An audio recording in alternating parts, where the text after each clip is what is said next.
सबसे पहले अल्लाह ताला का बहुत बहुत करम, बहुत बहुत अल्लाह का शुक्र अदा करता हूँ कि आज जिन बच्चों का पेपर था, बहुत शानदार पेपर हुआ अल्हम्दुलिल्लाह। और जो चीज़ें मैंने पढ़ाई थी और जो चीज़ें मैंने प्रिडिक्ट की थी अल्हम्दुलिल्लाह वही चीज़ें आई हैं। मैंने कल जो है आप लोगों को भी कहा था और सोशल मीडिया पे भी मैंने कहा था कि जो आईकेप ने मॉडल पेपर बनाया है, उस मॉडल पेपर में से सवालात आएँगे, तो उस मॉडल पेपर से अच्छे खासे सवालात आएँगे, ठीक है? और दूसरा जिस तरीके से मैंने एमसीक्यू बनाए हैं, अभी बच्चों का फीडबैक जो है मेरे पास है, बहुत सारे मैसेजेस हैं। उन्होंने कहा सर एग्ज़ैक्टली वही चीज़ें हैं, ये बुक में से उठाई गई हैं। तो जो मैंने जिस तरीके से प्रिडिक्ट किया था अल्लाह का करम है, मालिक का बहुत-बहुत करम। मैं जितना शुक्र अदा करूँ कम है कि जिस मकसद के लिए ये एफ़र्ट स्टार्ट की थी आप बच्चों को अ, हेल्प करने के लिए, आप बच्चों की खिदमत के लिए, क्योंकि एक नया सब्जेक्ट था, मुश्किल सब्जेक्ट था, काफ़ी बच्चे इस पे परेशान थे, तो अल्लाह का शुक्र है वो अच्छे तरीके से कवर हुआ। अब आज चूँकि अभी भी आप बच्चों के वेरियस डेट्स हैं, तो एक चैप्टर जो हमारा रहता है वो मैंने शेयर तो कर दिया था ग्रुप के अंदर ताकि उन बच्चों को हेल्प मिल जाए, जिनके लिए पेपर आज था। तो आपके जैसे कल-परसों पेपर्स हैं तो आपको इस वजह से मैं एक रन थ्रू दे दूँगा इस आखिरी चैप्टर का भी। वो मैंने ग्रुप पे इस चैप्टर को शेयर किया हुआ है। इसमें थोड़ी-सी मैंने हल्की-फुल्की चेंजेस की हैं, वो भी मैं आपके साथ रिवाइज़्ड करके यानी इसी डॉक्यूमेंट को रिवाइज़्ड फॉर्म में आपके साथ भी शेयर कर दूँगा। ठीक है? तो आज का सेशन स्टार्ट करें? अच्छा, आज के सेशन में चूँकि ये चैप्टर 10 थोड़ा-सा डिफरेंट है कंपेयर टू बाकियों के, इन द सेंस कि इसके अंदर इंडस्ट्रीज़ हैं। अच्छा, एक बात बता दूँ, एक चीज़ ज़हन में रखिएगा, मैंने ग्रुप के अंदर फीडबैक भी शेयर किया है और कुछ बच्चों ने जो बताए हुए क्वेश्चन्स थे गाइडेंस पर्पज़ के लिए, एरियाज़ वो भी मैंने बताए, बट रिमेंबर कि हर बच्चे का पेपर मुख्तलिफ होगा। तो इसीलिए आपने कोशिश क्या करनी है कि जिसका अभी कल पेपर है, परसों पेपर है, तो आपने फिर भी पूरी अच्छी तैयारी करनी है। देखो आपको पैटर्न पता चल गया, ठीक है? पैटर्न क्या है? पैटर्न वही है जिस पैटर्न में मैंने एमसीक्यू बनाए, बुक में से, ठीक है ना? तो बुक में से तैयारी करनी है, बुक के ही सारे एमसीक्यूज़ हैं। तो इसमें आपने जितना टाइम मिलता है अच्छे तरीके से उसको रिवाइज़ करो, कॉन्सेप्ट्स को रिवाइज़ करो, ठीक है? आप सारे व्हाट्सएप ग्रुपों पे हैं, आपने देख लिया होगा। मैंने सिर्फ चंद एक जो चीज़ें आई थी आपके साथ शेयर कर दी सो दैट कि आपको गाइडेंस मिल सके। ठीक है? द पर्पज़ इज़ कि आप अपनी तैयारी को यानी प्रिपरेशन को ऐसे डायरेक्ट करो ताकि आप पेपर में सक्सेसफुल हो। ठीक है? तो आज का जो सेशन है, इस सेशन में बेसिकली मेन मकसद क्या है? रन थ्रू देना। ठीक? क्योंकि ये चैप्टर बेसिकली ऐसा है जिसके अंदर वेरियस इंडस्ट्रीज़ हैं। पावर इंडस्ट्री है, ठीक है? इसके अलावा 2-3 और जो इंडस्ट्रीज़ हैं, उसके बेसिकल जॉर्गन बहुत ज़्यादा है। तो जिसको टाइम मिले, वो इस चैप्टर को बार-बार देखे और देखिए एक बुनियादी टेक्नीक याद रखो। बुनियादी टेक्निक क्या है कि जब आप एमसीक्यू पर्पस के लिए पढ़ते हो, तो आपने जब तैयारी शुरू की थी उस वक़्त में और आज के दिन में फ़र्क होना चाहिए। उस वक़्त आप जब तैयारी करना शुरू कर रहे थे तो आपका फ़ोकस लर्निंग पे था। आप चीज़ों को उस वक़्त समझ के, मेमोराइज़ करके इन डेप्थ जा रहे थे और ऐसा ही होना चाहिए।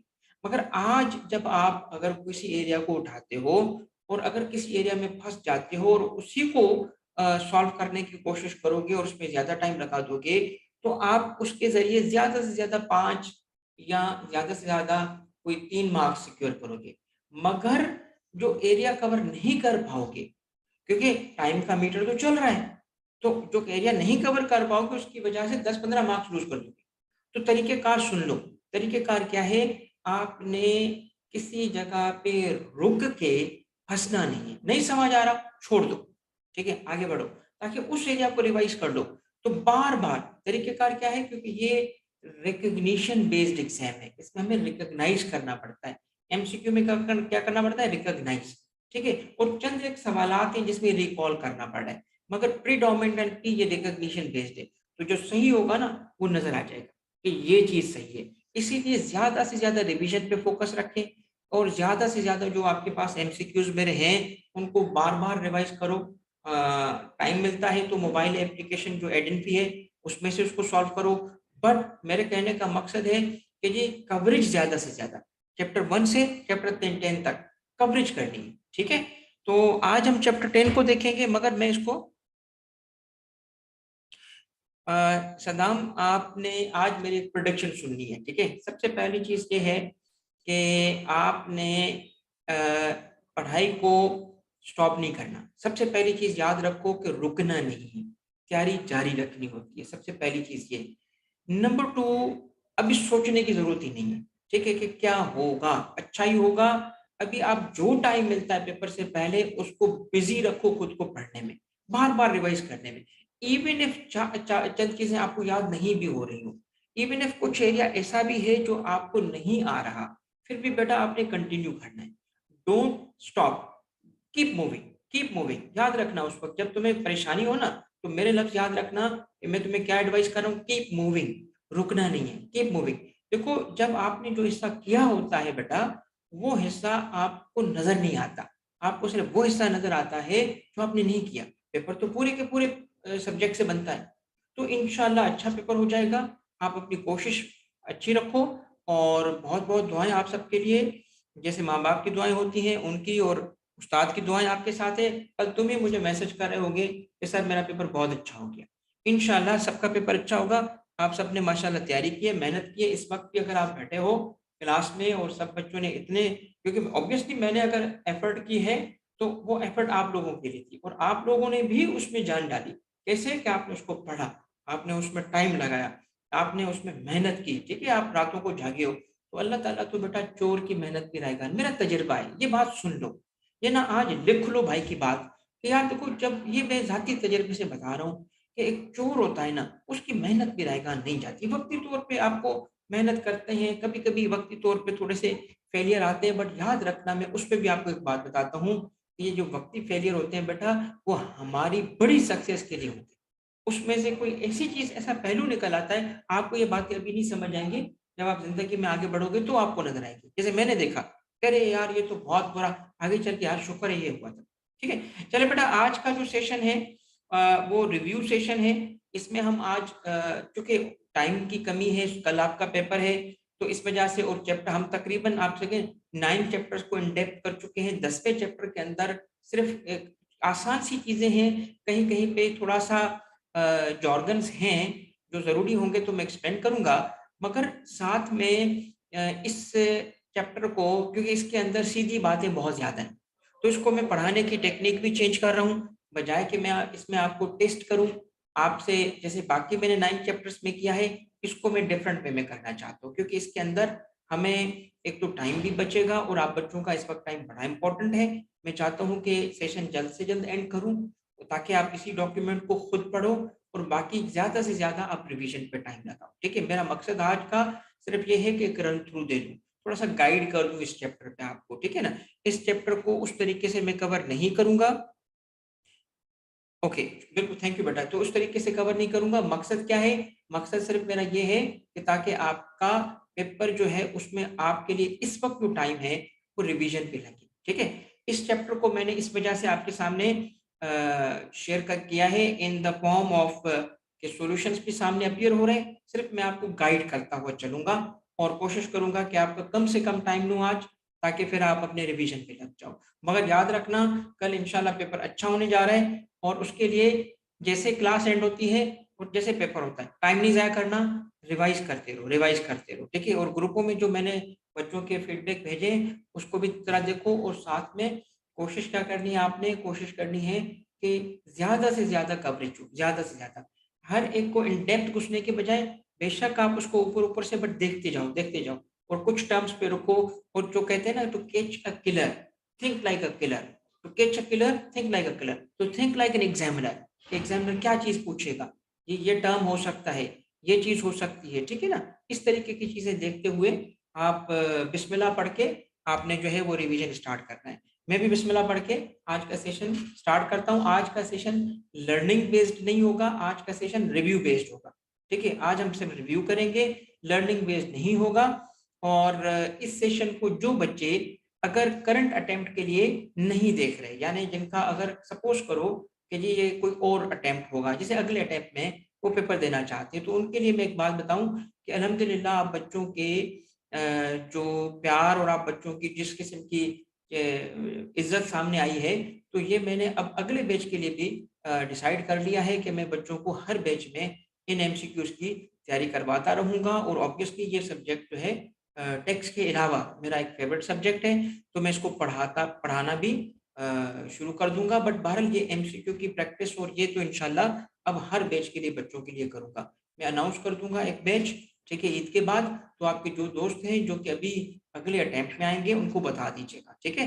तो जो ये तो उन बच्चों के लिए था जो कि आगे आएंगे। अब हम आते हैं करंट टास्क की तरफ। अच्छा, सबसे पहले इंडस्ट्रीज ऑफ पाकिस्तान में पावर इंडस्ट्री आती है, ठीक है, चैप्टर नंबर 10 की। और लाइक आई सेड कि मेरा मकसद सिर्फ आपको रिव्यू करवाना है, कुछ कॉन्सेप्ट्स पे आपको गाइड करना है, रादर देन के इन डेप्थ कवर करना, क्योंकि ऑब्वियसली आज के दिन के हिसाब से मैं जा रहा हूँ, आज के दिन के हिसाब से मुझे जाना है। तो क्वेश्चन नंबर 1 पे आते हैं। क्वेश्चन नंबर 1 है कि electricity power supply is screen share हो रही है बेटा, कंफर्म कर दीजिएगा। Electricity power supply has a direct positive correlation with economic development and growth of the country. तो ये स्टेटमेंट ट्रू है, ठीक है, कि पावर सप्लाई, इलेक्ट्रिसिटी का पावर सप्लाई और इसका क्या positive correlation economic growth. Mills factories किस पे चलती हैं? जस्ट पावर पे चलती हैं, तो ग्रोथ के साथ इसका कोरिलेशन डायरेक्ट हो गया। Power shortage on the other hand, अगर पावर शॉर्टेज होगा तो फिर उसके लिए जीडीपी से अगर उसका लिंक बनाया जाए तो उसका एडवर्स इफेक्ट होगा। ऑब्वियसली भी शॉर्टेज होगी तो इंडस्ट्री नहीं चलेगी, प्रोडक्शन नहीं होगी, तो जीडीपी पे उसका एडवर्स इफेक्ट होगा। अब ये बात सुनिएगा, हिस्टोरिकली बात हो रही है, हिस्टोरिकली, अभी की बात नहीं है, ये हिस्टोरिकली बात है। तो historically speaking, historically Pakistan's power sector consisted of two government-owned utility companies, यानी utilities, एक का नाम वापडा, दूसरे का नाम के इलेक्ट्रिक, और उस वक्त इसका नाम होता था KESC, ठीक है, कराची इलेक्ट्रिक सप्लाई कॉरपोरेशन, जिसको सिर्फ के इलेक्ट्रिक कहते हैं। तो ये ट्रू है, प्रीवियसली ऐसा ही था। फिर क्या हुआ कि इलेक्ट्रिक वाज रिस्पॉन्सिबल, आगे की बात आएगी फिर वाली, तो इसमें एक बीच में छोटा सा पॉइंट है, पहले इसको कवर कर लें कि electric was responsible for power distribution not only particularly to Karachi, although उसके नाम के साथ कराची था, but also to electricity to adjacent areas of Karachi, whereas WAPDA, a semi-autonomous statutory body, was mandated to regulate and distribute power in the allotted area of the country. तो division क्या थी? ये बिल्कुल ट्रू है, कराची और उसकी जो गिरदो नवाह का एरिया था वो इलेक्ट्रिक के पास था, जो उसमें KESC थी, और बाकी जो मुल्क था उसमें वापडा था। अब दें आगे, वो ये है कि water and hydro power resources came under the umbrella. ना सिर्फ ये डिस्ट्रीब्यूशन, बल्कि वापडा का काम बहुत बड़ा होता था, क्या? Water and hydro power resources की, जैसे डैम्स बनाना, और डैम्स जो हैं ये क्या है? ये हाइड्रो पावर रिसोर्सेज है, ठीक है। तो वो वापडा का काम था, अंडर द अम्ब्रेला आते थे, बिल्कुल ठीक है। अब due to which of the following factors K electric and वापडा वर रीअरेंज। अब समझिएगा इस बात को, रीअरेंज क्यों हुए, कैसे हुए? एक तो के इलेक्ट्रिक को कर दिया गया प्राइवेटाइज, KESC को प्राइवेटाइज कर दिया गया, मगर वापडा जो है उसको रीअरेंज। तो दोनों की रीअरेंजमेंट होने के 3 फैक्टर थे। पहला फैक्टर ये था इकोनॉमिक बर्डन, और दूसरा फैक्टर अगले MCQ में है कि in addition to economic burden, inefficiencies of the power sector, और तीसरा है, अब ये सवाल समझिएगा 7 में क्या है, in addition to economic burden जो ऊपर बताया गया, economic inefficiencies in the power sector, इसके अलावा यानी 2 हो गए अब तक। Which of the following is the other factor, यानी तीसरा फैक्टर क्या है जिसकी वजह से उसको रिस्ट्रक्चर किया गया था? तो वो कस्टमर डिससेटिस्फेक्शन थी। इसका मतलब है कि क्या इलेक्ट्रिक और वापडा को रीअरेंज करने की 3 वजूहात बनी। एक इकोनॉमिक बर्डन, गवर्नमेंट पे इकोनॉमिक बर्डन था, क्योंकि ये लॉस वाली अगर कंपनीज होंगी तो क्या होगा, और दूसरा क्या है? दूसरा है इनएफिशिएंसीज, और तीसरा था कस्टमर डिससेटिस्फेक्शन। और के इलेक्ट्रिक की यानी KESC की प्राइवेटाइजेशन होती है 2005 में। इसके बाद आए तो विच of the following was not previously part of the power wing of वापडा। वापडा के वेरियस जो फंक्शंस थे, उस फंक्शंस की बेस पे पावर विंग्स है, मगर एक इसके पास नहीं था। अगर आप देखें तो ये जो जेनकोस है, ये एब्रिविएशन काइंडली नोट कर लीजिएगा। ये जेनको किसको कहते हैं? जेनको कहते हैं जनरेशन कंपनीज को। और उसके बाद है नेशनल ट्रांसमिशन डिस्पैच कंपनी, और उसके बाद डिस्ट्रीब्यूशन कंपनी। देखिए जो पावर का सेक्टर है उसमें 3 मेजर स्टेप्स होते हैं। एक होता है जनरेशन करना, ठीक है? एक होता है ट्रांसमिशन करना, एक होता है डिस्ट्रीब्यूशन करना, ठीक है? तो ये 3 डिफरेंट काम थे जो खुद वापडा किया करता था अकेला। अब इस पे आएगी तो कहते हैं कि ऐसा क्या था जो वापडा का पावर विंग नहीं था? तो वापडा के ये सारे विंग्स थे जो बाद में इंडिपेंडेंट कंपनीज बन गई, यानी पावर जनरेशन का काम जो था वो जेनकोस के पास चला गया। नेशनल ट्रांसमिशन ट्रांसमिशन का काम जो है वो एनटीडीसी के पास चला गया। और डिस्ट्रीब्यूशन के लिए वेरियस कंपनीज बनी हुई हैं, जैसे कि जी लेस्को हो गया, हेस्को हो गया। हर कंपनी हर सिटी के हिसाब से उसमें नाम होता है, ये डिस्ट्रीब्यूशन कंपनीज है। तो ऐसा क्या था जो वापडा के अम्ब्रेला या डोमेन में नहीं आता था? तो ये पेप्को के डोमेन में पहले भी नहीं था, आज भी नहीं है। ये क्या है? Pakistan electric power company. When Wabda was unbundled into various companies, जो ऊपर हमने लिखा ना, ये अनबंडल हो गया। पहले सारे के सारे फंक्शंस किसके पास थे? वापडा के पास। फिर अनबंडल करके वेरियस कंपनीज बना दी गई। तो उन वेरियस कंपनीज में आए तो वापडा was unbundled into various companies. The function of its power wing were redefined as क्या? Hydro power generation and operations and management. तो जब अनबंडल कर दिया गया तो रहा क्या? क्या रहा उसके पास? एक रहा हाइड्रो पावर जनरेशन और ऑपरेशंस एंड मैनेजमेंट, ये फंक्शन इसका रह गया। Following the unbundling of WAPDA's power wings, ठीक है, which of the following is now WAPDA's mandate? क्या मैंडेट है उसका? Development of water, hydro power resources और operate is hydro electric utility. ये तीनों के तीनों वापडा के इस वक्त करंट फंक्शंस में आते हैं। Which of the following is a set of activities that an organization operating in specific industry performs in order to deliver valuable products for the market? अब इसको इस तरह पढ़ो, वो इस तरह है कि ये डेफिनेशन है बेसिकली। किस चीज की डेफिनेशन है? ये वैल्यू चेन की डेफिनेशन है। आपका पेज नंबर है 172 और उसके अंदर एक बॉक्स बना हुआ है जिसमें ग्लॉसरी है। उसमें आप पहली चीज देखेंगे तो वैल्यू चेन कहलाता है। वैल्यू चेन क्या है? वैल्यू चेन यहाँ से शुरू होता है कि अ सेट ऑफ, ये है वैल्यू चेन के। वैल्यू चेन क्या है? A set of activities that an organization operates, ठीक है? तो वैल्यू चेन की ये स्पेसिफिक डेफिनेशन है। इसी तरीके से फिर अप स्ट्रीम और डाउन स्ट्रीम की डेफिनेशन है। अप स्ट्रीम क्या होता है? Refers to the material inputs needed for production.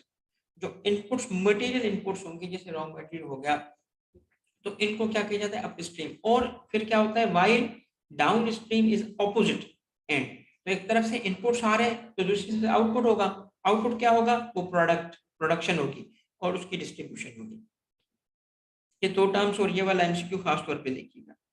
फिर आता है वर्टिकल इंटीग्रेशन। अब वर्टिकल इंटीग्रेशन किसको कहते हैं?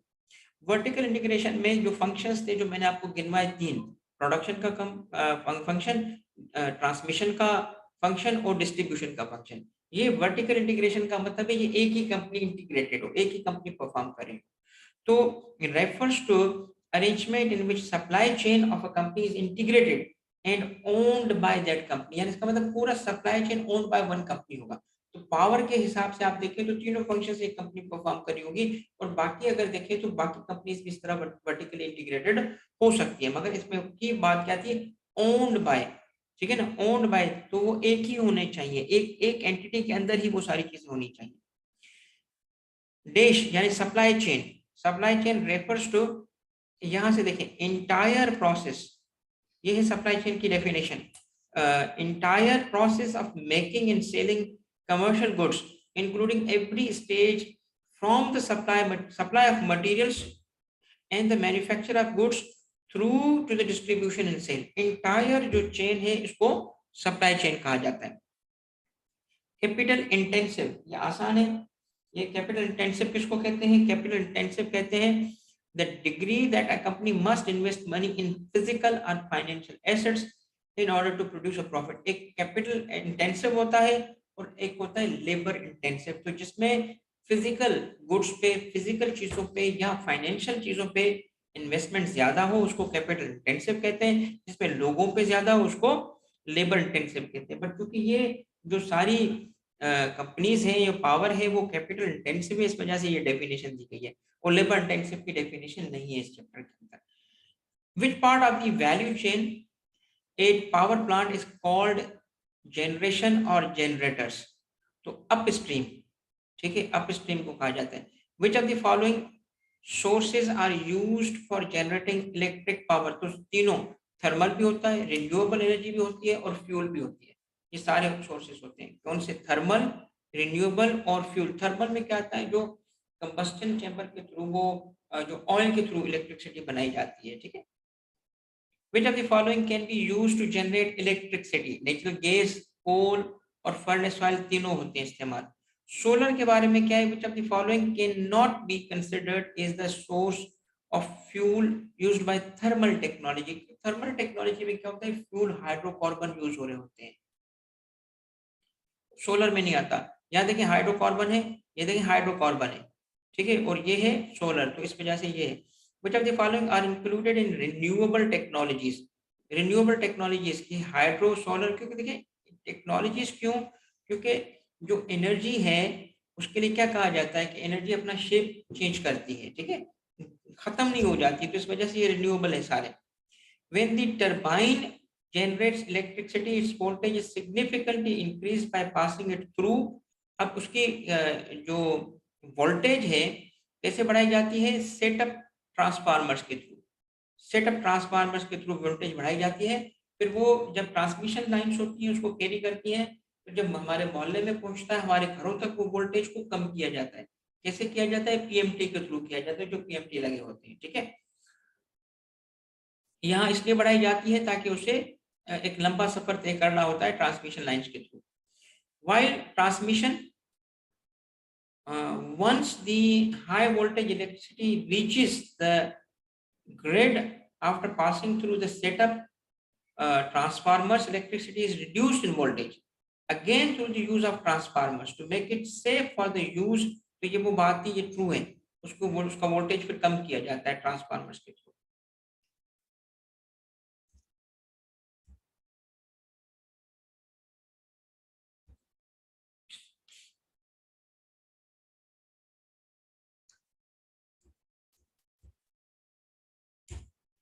Okay, 24. When does electricity enter distribution power lines in its way to the final destination? तो ये है after living grid station. Grid station का जो ट्रांसफार्मर है उसके थ्रू उसकी वोल्टेज कम की जाती है, उसके बाद वो होती है डिस्ट्रीब्यूशन लाइन में आ जाती है, ठीक है। Through which of the following the electricity has to pass further voltage reduction? Further voltage reduction जब घरों में आती है तो कैसे? जब वो नेबरहुड्स में आती है तो कैसे क्या करते हैं? वो ही बात है कि पीएमटी के थ्रू। पीएमटी की एक्टिवेशन याद कर लें, ये क्या है? पोल माउंटेड, पोल जो होता है उस पे रखा हुआ जो ट्रांसफार्मर होता है, ट्रांसफार्मर टी। तो pole mounted transformer, PMT is pole mounted transformer. ये क्या करता है? वोल्टेज को रिड्यूस करता है। When the electricity is made available to end users and considered safe to use in the homes and offices, कब वो उसको जाता है? सेफ है अब यूज करना। When it passes through another transformer यानी PMT for further voltage reduction। इसका मतलब दो दफा, एक तो जब ग्रिड लाइन थी उसमें ग्रिड स्टेशन पे, और उसके बाद दूसरा पीएमटी के थ्रू उसका वोल्टेज कम किया गया, तब वो सेफ होती है। Which of the following is considered as an ideal scenario with respect to transmission and distribution? देखिए ट्रांसमिशन और डिस्ट्रीब्यूशन में फर्क है। ट्रांसमिशन जो होती है वो मैन्युफैक्चरिंग से लेके और ग्रिड तक होती है, फिर उसके बाद जो घरों तक पहुंचाते हैं हम, वो डिस्ट्रीब्यूशन लाइंस के थ्रू पहुंचाते हैं। अब समझने की बात ये है कि आइडियल सिचुएशन क्या है? आइडियल सिचुएशन ये है कि जो बिलिंग की जाए वो और जो इलेक्ट्रिसिटी प्रोड्यूस की जाए वो बराबर हो। हमेशा ऐसा होता नहीं है, ऐसा हो भी नहीं सकता। Electricity that has been build यानी जो बिल पे आई है is equal to the electricity generated at the power plant. क्यों नहीं है ये पॉसिबल? ये है तो आइडियल सिचुएशन, मगर ये पॉसिबल नहीं है। क्यों नहीं है? अगला एमसीक्यू देखें। The shortfall of electricity between energy generated energy build is called. अब ये शॉर्टफॉल नोट कर लो, ठीक है। क्या ये आ सकता है कि एक तरफ हमने इलेक्ट्रिसिटी जनरेट की और एक तरफ इलेक्ट्रिसिटी बिल की गई, इन दोनों में डिफरेंस होता है। आइडियल क्या है कि दोनों बराबर नहीं होते। इसका डिफरेंस क्या कहलाता है? इसका डिफरेंस कहलाता है ट्रांसमिशन इन एनर्जी लॉसेस। ये इन शॉर्ट एनर्जी लॉसेस भी कहलाता है, ट्रांसमिशन लॉसेस भी कहलाता है। इसमें क्या होता है ट्रांसमिशन लॉसेस?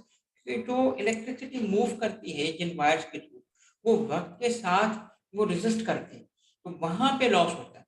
तो जो जो जो जो वायरिंग वायर्स होती हैं, जो ट्रांसमिशन लाइंस होती हैं, वायर्स की लाइंस जो होती है, एक तो वहां से होता है और दूसरा एक और भी है जो यहाँ नहीं लिखा हुआ, और वो क्या है? थेफ्ट।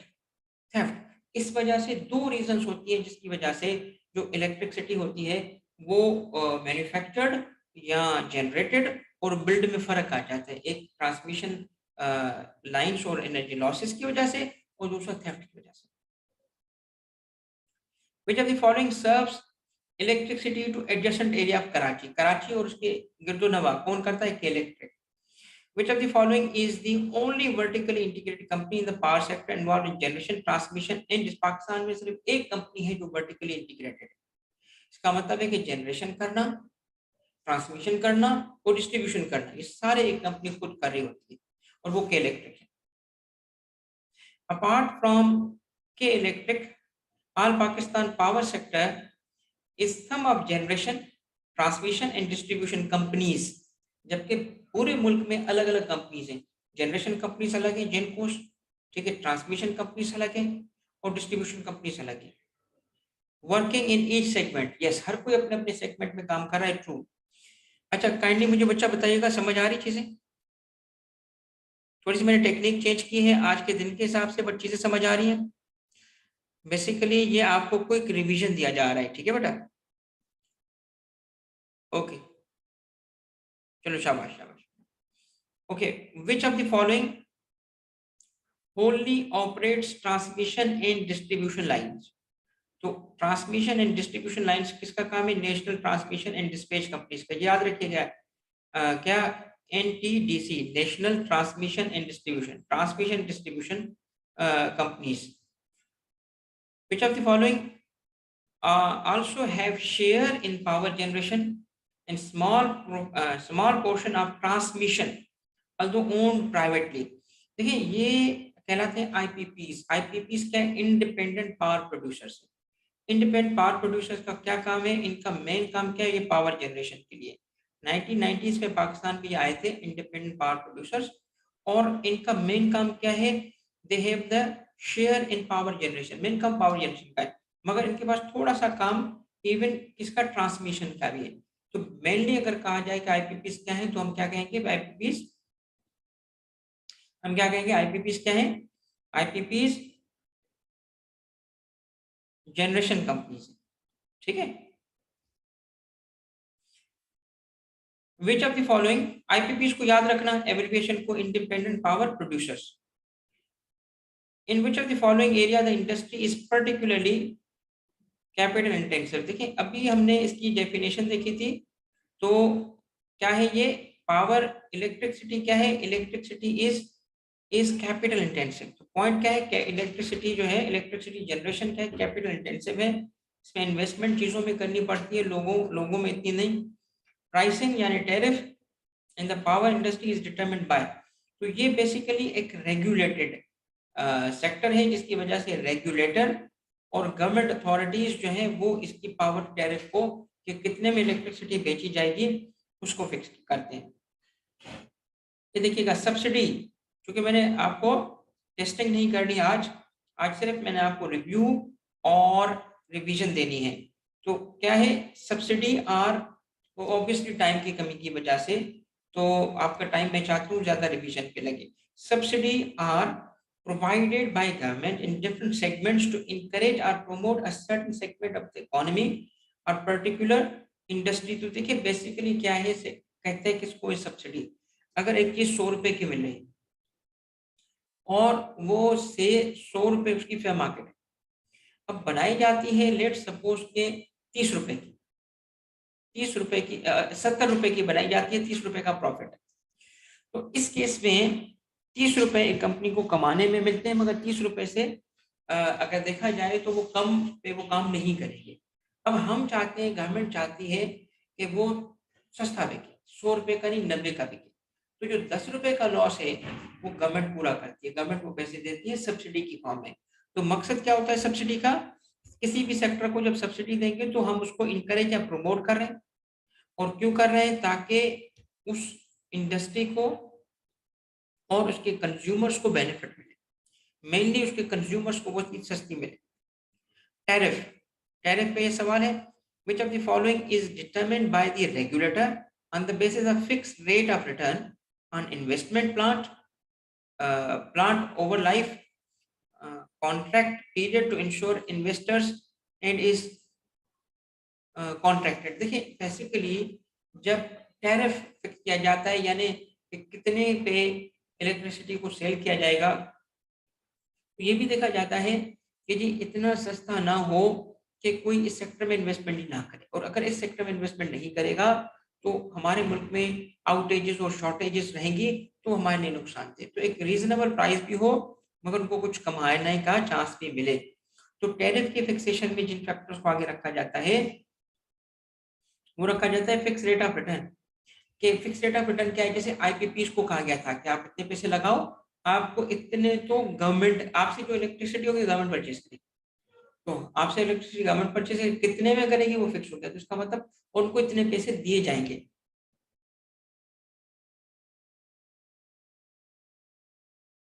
विच मीन्स बेटा कि टैरिफ का कॉन्सेप्ट जो है वो आपको समझ आ गया।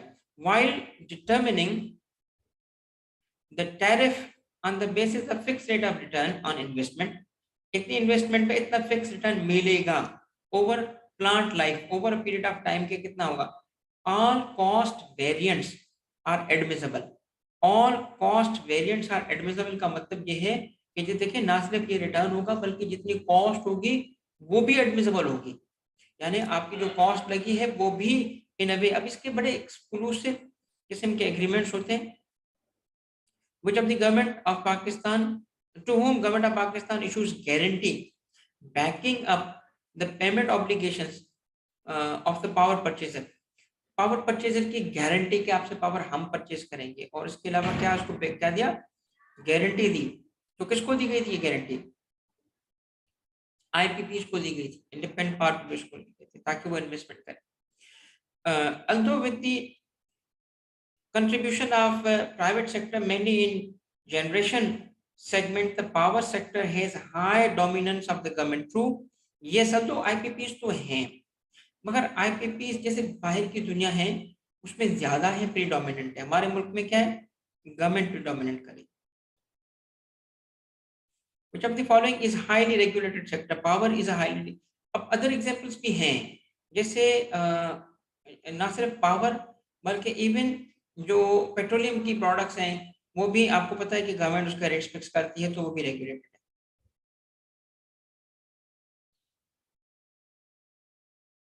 42 पे आते हैं।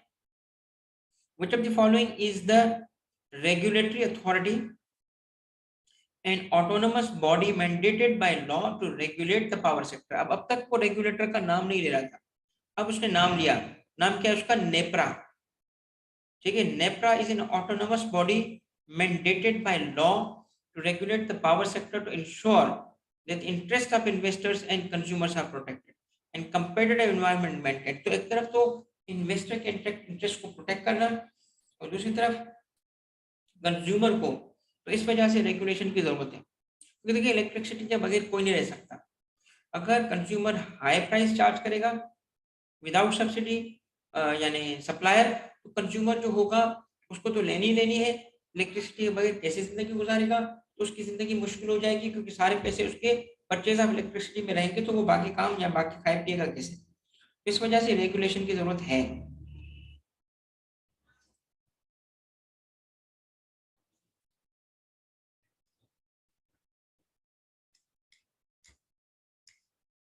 नेक्स्ट है, which of the following are the core functions of the business and remains the technical side of the business। ये किस बिजनेस की बात हो रही है, ये पावर बिजनेस की बात हो रही है। तो कोर फंक्शन क्या है उसका, plant and network operations and maintenance. Plant obviously जब हम एनर्जी की बात कर रहे हैं तो प्लांट की बात आएगी। into which of the following the plant and network operations and maintenance functions of an integrated company are distributed,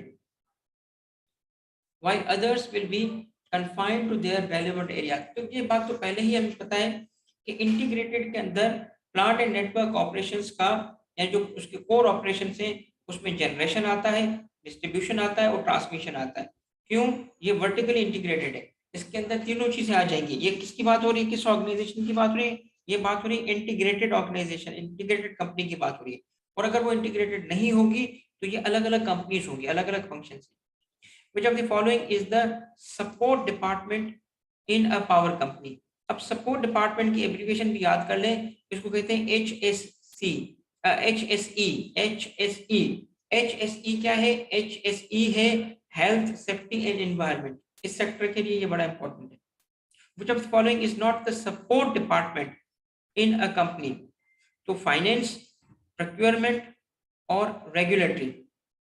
not लिखा है इस वजह से none of the above, क्योंकि ये हैं।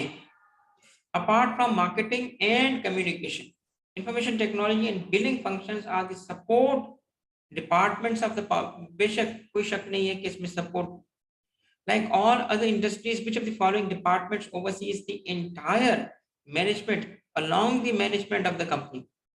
तो ये बात किसकी हो रही है? मार्केट फाइनेंस की बात हो रही है। फाइनेंशियल मैनेजमेंट लिखा होने की वजह से। In case of power sector organization, which of the following is not included in finance function? Power के लिए फाइनेंस फंक्शन जो होता है परफॉर्म करने वाले generally accounting, general accounting and financial reporting करते हैं, टैक्सेशन एंड इंश्योरेंस देखते हैं, यस बिजनेस पार्टनरिंग देखते हैं। तो ये सारे के सारे काम किसके हैं? ये सारे के सारे काम फाइनेंस फंक्शन से ताल्लुक रखते हैं। नॉट लिखा था इस वजह से none of the above. Procurement and logistics department is in a power sector company strives to ensure that required items are timely available to the business unit at a competitive price। भाई logistics का यही मकसद होता है, procurement का यही मकसद होता है कि जो टाइमली मैनर पे चीजें अवेलेबल हो। procurement का क्या होता है? चीजें परचेज करना। लॉजिस्टिक का क्या है? ट्रांसपोर्टेशन। तो क्यों ये रखते हैं? इसलिए कि अगर अवेलेबल होंगी तो वो हम प्रोडक्शन कर सकेंगे। अब सपोज करें कि अगर पावर जनरेशन कंपनी और फ्यूल अवेलेबल ना हो या जितनी सप्लाई करनी है उतनी क्वांटिटी अवेलेबल ना हो, तो प्रोक्योरमेंट वाला जो है वो क्या कर रहा था? Which of the following is correct statement with respect to inventory management of procurement and logistics?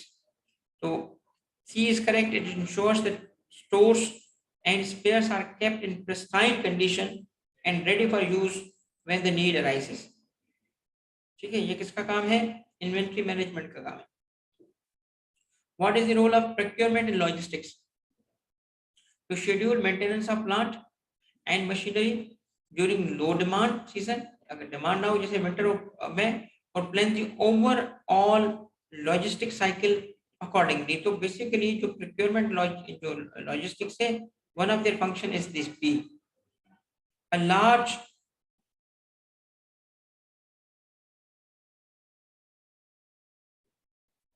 uh, 54 पे हूँ मैं। A large portion of the procurement, especially generation related, involves import of, note कीजिएगा import of, तो किसके import पे? Fuel, plant and equipment which require a robust import and clearance function। देखिए अगर किसी ने पावर जनरेशन करनी है या पावर कंपनी बनानी है या चलानी है तो उसका एक robust import and clearance function होना चाहिए। यानी ऐसे लोग हों जो उसकी गुड्स को इंपोर्टेड गुड्स को क्लियर करवा सके कस्टम से और इंपोर्ट कराने का पूरा फंक्शन परफॉर्म कर सके। ये इसलिए जरूरी है क्योंकि फ्यूल, प्लांट और इक्विपमेंट जो है ये ज्यादातर इंपोर्ट होते हैं। Procurement and logistics is responsible to, तो किसको रिस्पॉन्सिबल है ये? Ensures that inventories are kept within a range, so the working capital is not tied up while spares are available। देखिए बेसिकली प्रोक्योरमेंट एंड लॉजिस्टिक्स का मतलब क्या है कि चीजें कंपनी के लिए हासिल करना, मगर ऐसे नहीं है कि इतनी ज्यादा वो हासिल करके बैठ जाए। अगर परचेज ही करनी है तो इतनी ज्यादा परचेज करके बैठ जाएं कि फिर उस चीज की जो जो वैल्यू ना रहे, क्यों नहीं रहेगी? इसलिए कि आपने ज्यादा पैसे लगा दिए, कैपिटल टाइप कर दिया, कंपनी चलेगी कैसे? तो इसीलिए क्या करना, ensure inventories are kept within a range. तो रेंज होती है ना कि जैसे अगर अगले महीने में हमने इतनी प्रोडक्शन करनी है तो हमें कितना जल्दी रॉ मटेरियल मिल सकता है, फ्यूल मिल सकता है, उस हिसाब से एक रेंज बना के और काम कर रहे हैं। इफेक्टिवनेस तभी है। Regulatory legal function of a power generation company ensures that the organization is in compliance with laws and regulations of and their application। तो किस चीज की बात हो रही है यहाँ पे? लॉज एंड रेगुलेशंस की बात हो रही है। किसकी compliance? Laws and regulations, laws and regulations, ठीक है। Which of the following is important element for regulatory function? Regulatory to keep close coordination with NEPRA, अपने रेगुलेटर के साथ क्लोज कोऑर्डिनेशन रखना रेगुलेटरी फंक्शन होगा किसी भी पावर कंपनी के लिए। पावर कंपनी ना रेगुलेट नहीं करती, वो रेगुलेटेड होती है खुद, तो उसका रेगुलेटर नेप्रा है, तो उसके साथ क्लोज कोऑर्डिनेशन होना। And get timely clearance of subsidies and dues from the government के जो ड्यूज होते हैं, जो सब्सिडीज होते हैं, वो उससे नेप्रा के थ्रू मिलते हैं। तो नेप्रा के साथ क्लोज कोऑर्डिनेशन होने की ये खास वजह बताई गई है। Health and safety environment is of utmost importance when operating in a sector where the primary product poses a hazard to life। देखिए फ्यूल का यूज होना, ठीक है, इस किस्म की बाकी चीजों का, तो उसमें कहते हैं कि ये एनवायरनमेंट को डैमेज हो रहा है, ठीक है, यहाँ हैजर्डस है टू लाइफ। तो इस वजह से क्या है, ये इंपॉर्टेंट है, health, safety and environment. Companies are required to abide by safety requirements of various documents, including which of the following। तो उसमें एक है मैनुअल, क्या कहलाता है? Power safety manual. दूसरा है डिस्ट्रीब्यूशन कोड। तीसरा है पावर सेफ्टी कोड। इन तीनों डॉक्यूमेंट्स की कंप्लायंस करना जरूरी है। Which of the following are key responsibilities of health, safety and environment department? HSE जो मैंने पहले बताया था, और पावर जनरेशन, उसका क्या है? उससे तीनों काम करने होते हैं। कौन से? Compliance with legal and regulatory requirements related to HSE। To ensure HSE requirements are embedded in routine and non-routine activities, employee trainings and supervision। Which of the following is not the key responsibility of HSE? HSE जो आपने अभी देखा, health, safety and environment, health, safety and environment, याद रखिएगा, आ सकता है। तो कहते हैं which of them is not, तो none of the above, क्योंकि जो सारे लिस्टेड है ये हैं, रिस्पॉन्सिबिलिटीज ऑफ HSE हैं। For which of the following purpose power generating organization requires right and ready talent driven by the need to succeed in today's volatile business to successfully execute the business strategy? Which of the following are the key responsibilities of HRM? Power sector में क्या होते हैं? वही जो हर जगह पे होते हैं कि source and retain manpower within the required skill set or learning and development of the talent or maintaining industrial relations for the labor।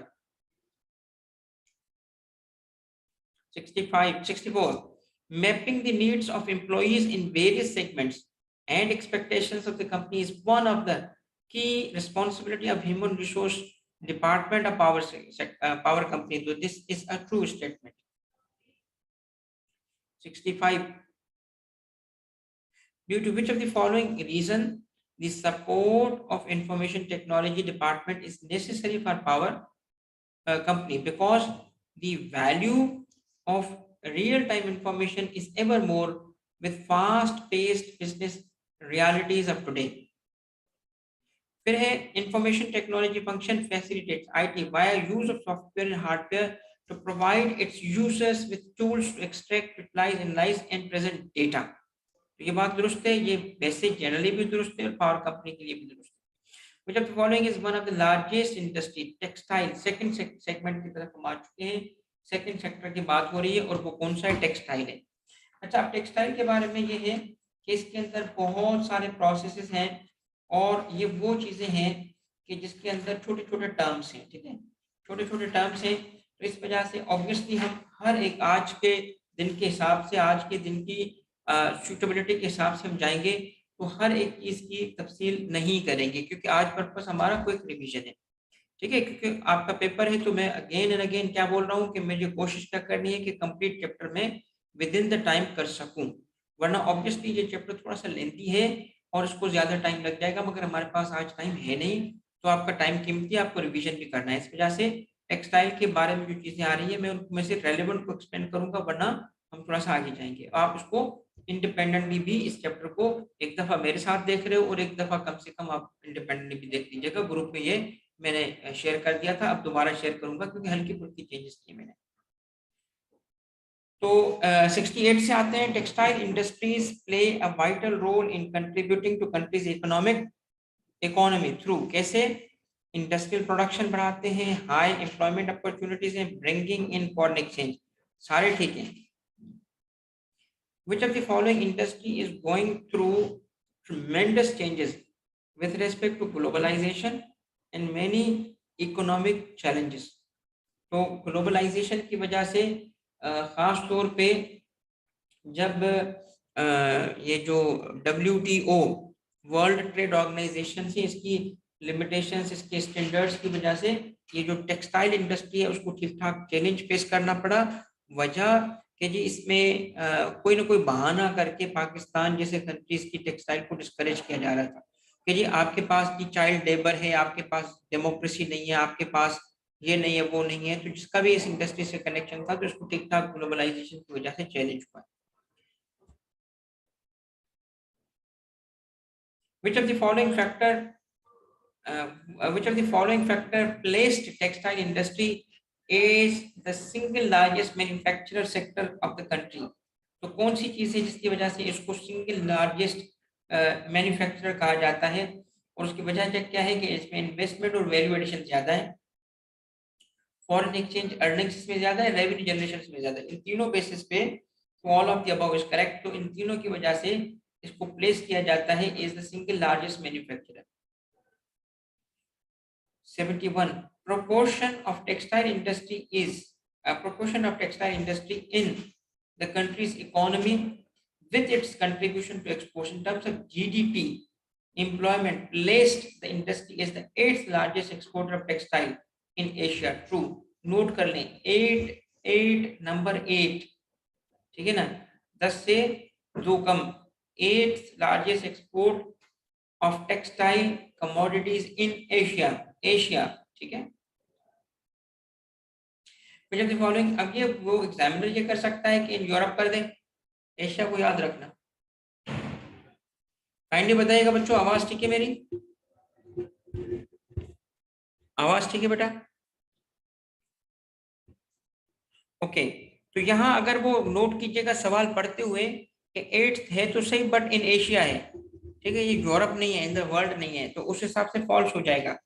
इसको फॉल्स करने का तरीका क्या है? 8th को चेंज करो या एशिया को चेंज करो।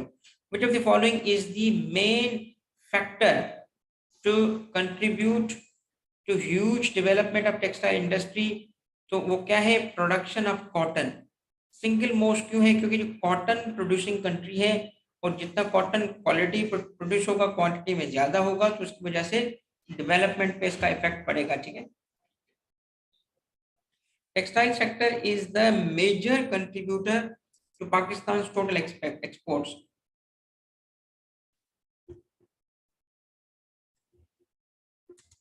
How much of the total country's export did textile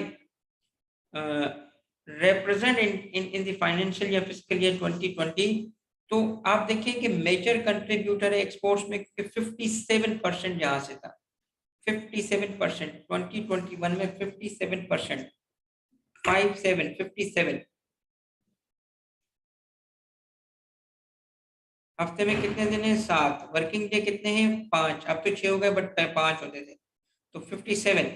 how much does the textile sector contribute of the industrial value added products and provide employment to 40% industrial labor force? तो कितना वो contribute करता है? 1/4 contribute करता है। 75 value added सब sector of textile is made up sector which, in addition to meeting the local needs, export produces products under different categories, including garments, hosiery, and bedwears, and towels, and tents and canvas. ये सारे हैं. Yes, true. This is true.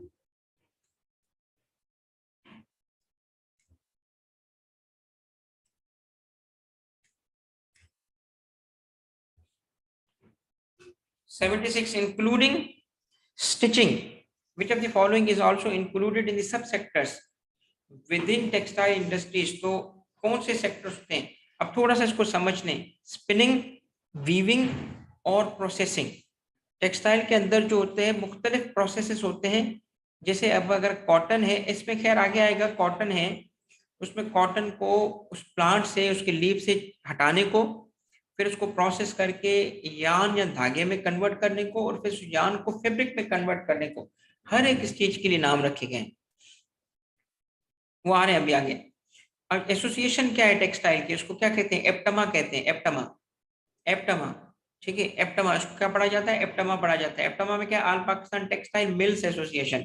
Note कर लें, ये association क्या है? All Pakistan textile mills association. एप्टमा कहा जाता है टेक्सटाइल के एसोसिएशन को. पाकिस्तान में आपकी बुक के हिसाब से टोटल जो एसोसिएशन के मेंबर्स हैं 396 है. 396, 4 कम, 396, जिसमें से फिर ये एहतियातन मैंने डाल दिया है. आप इसको उस पर ज्यादा टेंशन ना लें. थोड़ा सा आप इसको रिवाइज करते रहे. अगर चीजें याद हो जाती हैं गुड, नहीं होती तो कोई मसला नहीं है, कोई कॉन्सेप्ट नहीं है, ये टोटल मेमोरी है. तो 396 में से 390 आउट ऑफ 396, 315 क्या है? वो स्पिनिंग यूनिट्स हैं. स्पिनिंग यूनिट्स क्या करता है? स्पिनिंग यूनिट्स वही जो कॉटन को सेपरेट करता है और उसके बाद प्रोसेसिंग का एक स्टेप है. आगे आ रहा है स्पिनिंग किसको कहते हैं. How many weaving units? इसमें से 315 स्पिनिंग है, 44 जो है वो वीविंग है, और कंपोजिट यूनिट्स यानी जो सारा काम कर रहे हो, कौन सा? स्पिनिंग भी कर रहा हूँ, वीविंग भी कर रहा हूँ, 37 units. Which of the following are the major cities representing? तो अगर आप इस हिसाब से देखें टेक्सटाइल के हिसाब से तो लाहौर, फैसलाबाद और Karachi. C is the correct option. Which of the following introduced certain financial schemes एक लो मार्कअप? किसने किया था लो मार्कअप एक्सपोर्ट को फैसिलिटेट करने के लिए? ऑब्वियसली स्टेट बैंक ने किया था. Including export refinancing. which of the following is the other scheme introduced to facilitate export oriented sectors for meeting exporters short term and long term financing needs? तो इसको क्या कहते हैं? इसको LTFF कहते हैं. LTFF क्या है? Long term finance facility. Long term finance facility. Which of the following is the beneficiary of schemes introduced by State Bank to facilitate exports? तो exports आपने अब तक सुना होगा, और उसमें इस हद तक के टैक्स एग्जेम्पशंस भी हासिल रही हैं. इस वक्त खैर बहुत कम हो चुकी हैं. टेक्सटाइल को जो वन ऑफ द बेनिफिट्स हासिल था वो ये था कि इस पर टैक्स, सप्लाई सेल्स टैक्स नहीं था और जीरो रेटिंग कहलाता था. जीरो रेटिंग का मतलब क्या होता है कि जब सेल करेंगे आप तो आपका 0% पे टैक्स लगेगा, और जितना भी आपने टैक्स उसकी परचेजेस पे पे किया था वो आपको वापस भी मिल जाएगा, रिफंड भी हो जाएगा. तो बहुत बहुत जबरदस्त किस्म की टैक्स इंसेंटिव हासिल थे एक्सपोर्ट को. और वजह क्या है? वो इसलिए है कि जी एक्सपोर्ट हमारा मेनली टेक्सटाइल से होता है. हम जो है ना प्रिडोमिनेंटली एक्सपोर्ट कर रहे होते हैं टेक्सटाइल को, इस वजह से उसको इनकरेज किया गया. Which of the following is the factor due to which textile industry has been dull and stagnant? तो ये सारे के सारे फैक्टर्स हैं. Textile products are available at low prices in other countries. अब देखिए, अगर मैं मिसाल दूं, एक शर्ट आप पाकिस्तान में बनाओ और वही शर्ट आप थाईलैंड से इंपोर्ट करो. पाकिस्तान में 150 रुपए की बन रही होगी और थाईलैंड से जो है वो आ रही होगी 100 रुपए की. In Pakistan, tariffs on imports and textile are applied to provide protection to domestic industries, which has resulted in inefficiencies in the local market. अब देखिए, बात वही है जो अभी मैंने एक एग्जांपल दी कि इंपोर्ट करते हुए उस पर टैरिफ हाई है, टैक्सेस लगाए जाते हैं हाई, मगर उसकी वजह से क्या है, मकसद क्या है इसका? लोकल इंडस्ट्री प्रोटेक्ट करो. यानी अगर वही थाईलैंड से अगर 100 रुपए में शर्ट आ जाएगी तो पाकिस्तान में 150 रुपए में तो कोई नहीं बनाएगा. तो क्या रखा गया कि जी जो थाईलैंड से 100 रुपए की आएगी हम उस पर 60 रुपए का टैक्स लगा देंगे ताकि वो पाकिस्तान में 160 रुपए के कम से कम बिके. मगर इसकी वजह से हुआ क्या? एफिशिएंसी क्रिएट नहीं हुई. लोकल इंडस्ट्रीज प्रोटेक्शन के सहारे, तो उनको सहारा गवर्नमेंट देके बैठी है वो कभी भी एफिशिएंसी क्रिएट नहीं करते, वो अपनी प्रोडक्शन और बाकी चीजों में जो इनएफिशिएंसीज उसको खत्म नहीं करते। ठीक है, तो इनएफिशिएंसी इन अ वे इनकरेज हो रही है। Limited number of value added, तो ये सारे के सारे हैं इस वजह से all of the above. 86, is it true that due to lack of using new technology and modern methods of harvesting, domestic cotton production is stagnant due to climate changes and farmers interest is more profitable crops, it is one of the factor to make the growth of textile industry dull। तो बिल्कुल सही है, harvest जो है जितना अच्छा होगा उतना ही इस इंडस्ट्री के लिए इनपुट बेहतर होगा।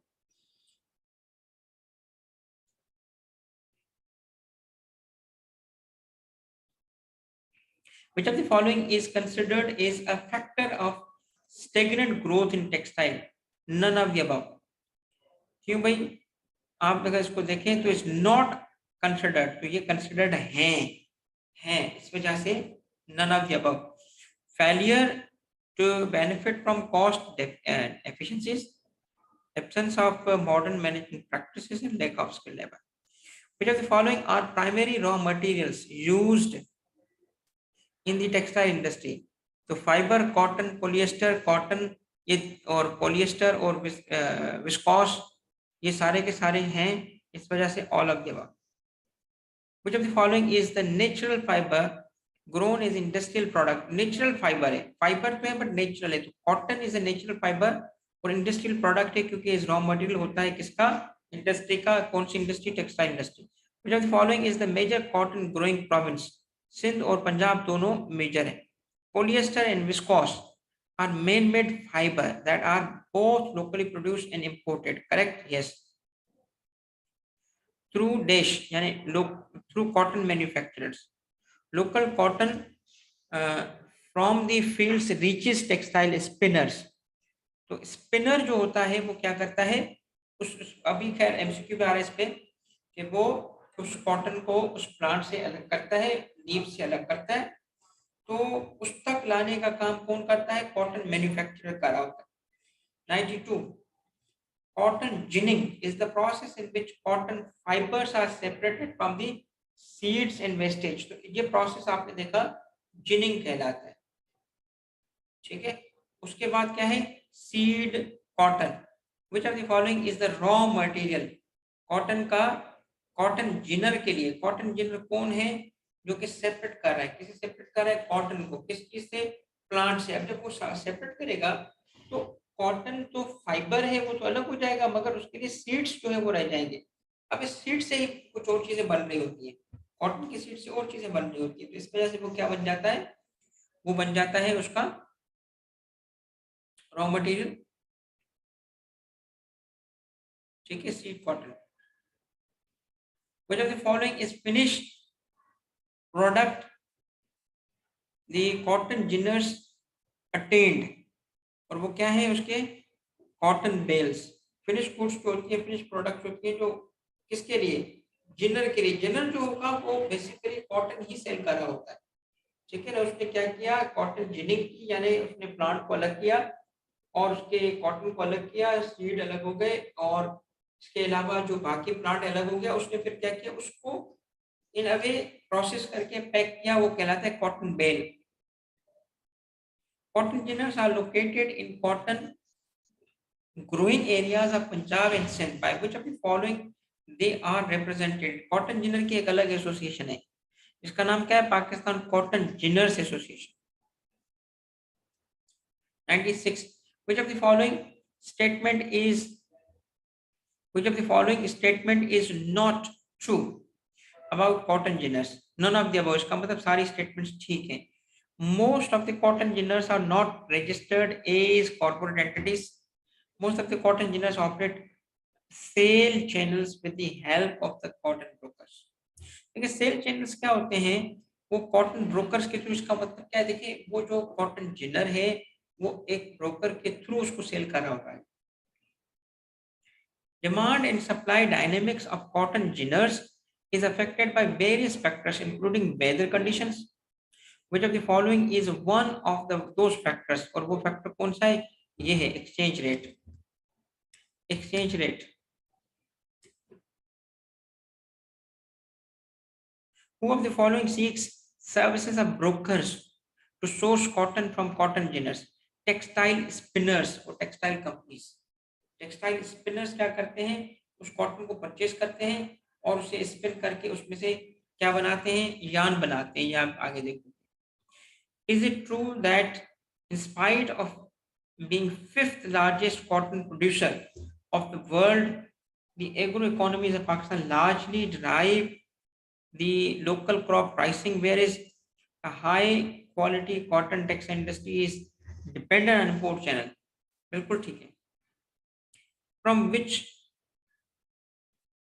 from where cotton is being mainly imported? Pakistan में। पाकिस्तान में अब तो इंडिया से इस वक्त नहीं है, बट मेनली इंपोर्ट यूएस और इंडिया से होता है पाकिस्तान का। ठीक है, चलो बच्चों यहाँ पे मैं एक ब्रेक करता हूँ, क्योंकि एक किस्म का मैराथन सेशन है और मैं अभी अगला हाफ कवर करने से पहले चाहता हूँ कि आप 5 मिनट का ब्रेक कर लो। ठीक है, अब 5 मिनट का ब्रेक का मतलब है कि क्योंकि हमें कंप्लीट भी करना है, तो 4:36 हुआ इस वक्त।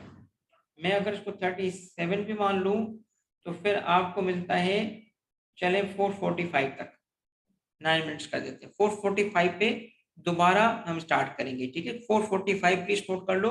4:45 पे आपने वापस आना है, 101 से हम ऑनवर्ड्स वहां स्टार्ट करेंगे। ठीक हो गया?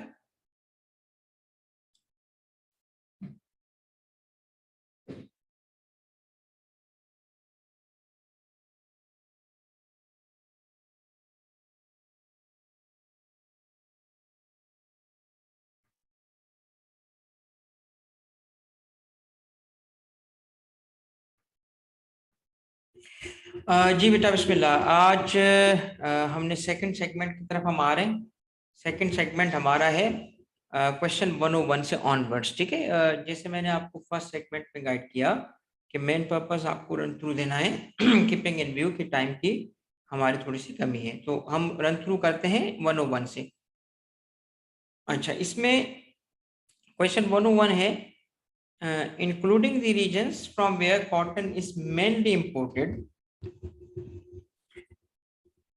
which of the following is the region from where cotton is being imported? तो बेसिकली कहना ये चाह रहा है कि पाकिस्तान में कॉटन की इंपोर्ट कहाँ से होती है, तो वो है तीनों जगह से, यूरोप, मिडल ईस्ट और एशिया से।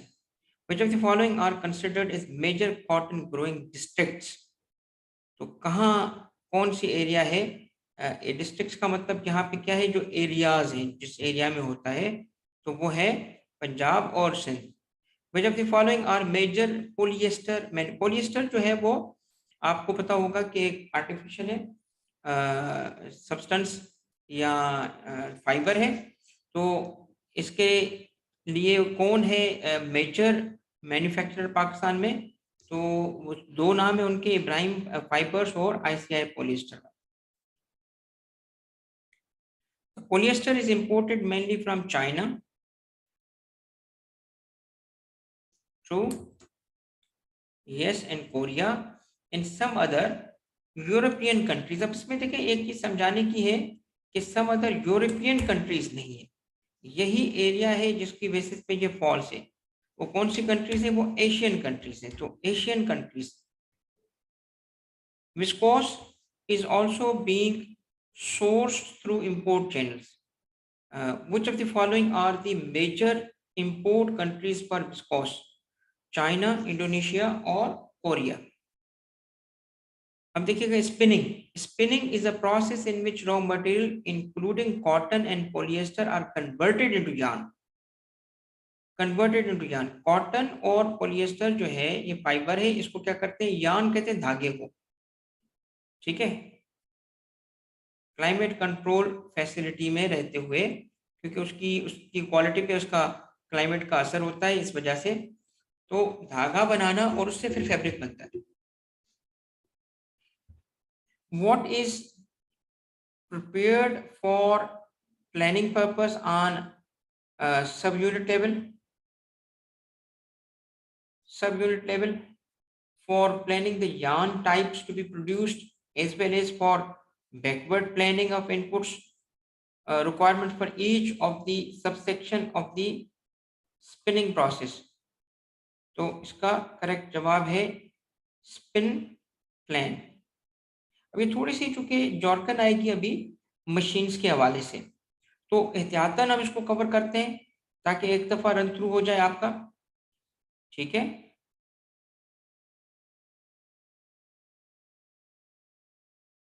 Input is determined backwards from auto cones to mixing process, keeping in view the best percentage in each process of the spinning। ठीक हो गया। फिर आते हैं इस पे कि number of spindles, capacity of spinning unit is denominated by, कि कितने स्पिंडल्स लगे हुए हैं वहां पे इन दी रिंग सेक्शन। ये मशीन्स के हवाले से बहुत हाईली टेक्निकल चीजें। In weaving, yarn thread from the spinning department is weaved to form a option number B, option number B, ठीक है। इसके बाद है 111 डैश, यानी weaving is a process in which longitudinal threads, that is threads along the length of fabric, and lateral threads, यानी threads along the width are interlaced to manufacture fabric। तो ये weaving कहलाता है। ये प्रोसेसेस है basically, चूंकि book में given है तो एहतियातन मैं इसको कवर कर रहा हूँ सिर्फ एक गो थ्रू देने के लिए। The quality and type of fabric is determined by several factors. Yarn की क्वालिटी यानी जो धागा होता है, नंबर ऑफ वार्प पर inch, number of wefts per inch, fabric width or weaving pattern. Which of the following is the pattern of weaving? All of the plain, satin और 12 ये types है उसकी। Including location of looms to production of desired। थोड़ा सा ये area मेरे बच्चों, थोड़ा सा ये एरिया जो है ना अगले चंद MCQs का होगा टेक्निकल, ठीक है। एंड लाइक आई सेड के टाइम की लिमिटेशन है तो हर एक चीज को एक्सप्लेन नहीं किया जा सकता और सिर्फ हम गो थ्रू कर रहे हैं आज, ठीक है। कभी आगे चल के मौका मिला तो बेटा इस पे भी एक तफसीली, अगर नॉलेज के लिए अल्लाह ना करे कि जरूरत पड़े, क्योंकि आपके पेपर इंशाल्लाह पास हो जाएंगे, तो desired type of woven fabric which of the following is also involved in loom और weave plan prepared for production plan. तो इसका है और लूम स्पीड भी है, टारगेट प्रोडक्शन है और टेंटेटिव कंप्लीशन डेटा, तो all of the above is correct. Capacity of weaving unit is determined by the number and type of looms and denominated in square metre equivalent to कितने picks 50। Warping is a process of making sheets. अब हम ऊपर देखते आए कि yarn की से related ये कॉन्सेप्ट जो है, ठीक है, इस वजह से ये फॉल्स है। yarn cones are installed on creels in warping section। ये पूरा मशीन की टर्मिनोलॉजी यूज हो रही है, which are warp in the form of the sheet। तो इसको बाहर गो थ्रू करना एक दफा जरूरी है, मगर हाईली टेक्निकल है। which of the following is the type of warping? ball warping। sizing, in which of the following process the number of ends required for a given fabric quality are taken from the multiple warping beams or to the weaving beams। sizing कहते हैं उसको। sizing chemical are applied on yarn threads to cover the yarn surface to withstand friction in a weaving process। धागा जो है वो खींचते हैं तो उसकी वजह से वो प्रेशर में टूट जाता है, उसको सस्टेन करने के लिए केमिकल इस्तेमाल होता है, क्या कहलाता है? Sizing chemical. ड्राइंग क्या है? which of the following is the process of preparing weaver's beam for the purpose of weaving fabric? Weaving is the process of making a fabric by interlacement of warp and weft। वो जो warp and weft होता है धागे का एक direction में वो दूसरी डायरेक्शन में होना, इस तरीके से धागा जब मूव करता है तो उसको warp और weft कहते हैं, और इस तरीके से फैब्रिक का बनना जो है वो weaving कहलाता है। Which of the following statement belongs to weaving? Warp are installed in the looms in the form of weaving beams and weft from the yarn cones. तो ये दो किस्म के धागे होते हैं जो कि इस्तेमाल हो रहे हैं all of the above, including air jet. Which of the following are types of loom available varying in weaving speed? तो इसके अलावा shuttle looms, shuttle lace looms, power looms भी available है. Which of the following statement does not belong to weaving? A, maximum length of fabric also varies. बाकी weaving से उसका ताल्लुक है. Including packing.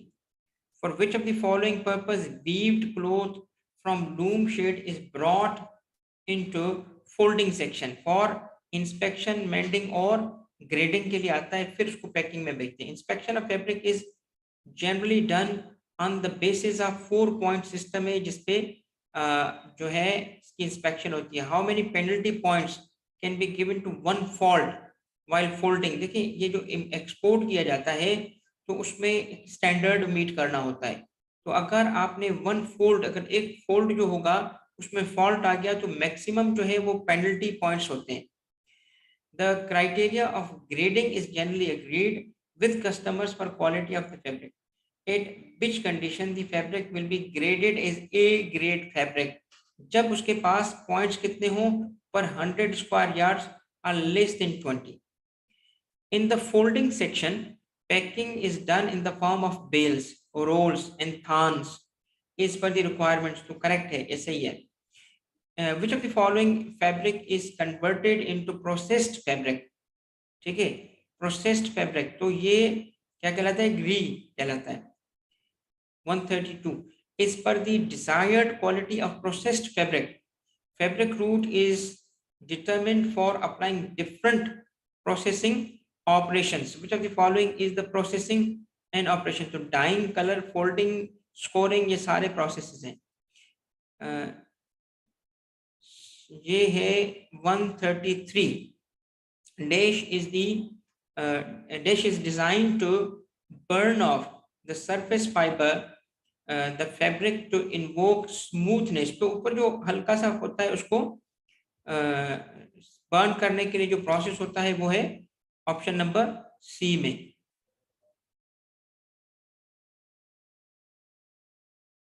ओके, अब आता है 134 वही है कि जिसमें in signing the fabric passes over the brushes to raise the fibers, then passes over the plates heated by the gas flames. True, ताकि वो बर्न किया जाए. Desizing क्या है? Which of the following is the process of removal of sizing material on the fabric? उसको desizing कहा जाता है.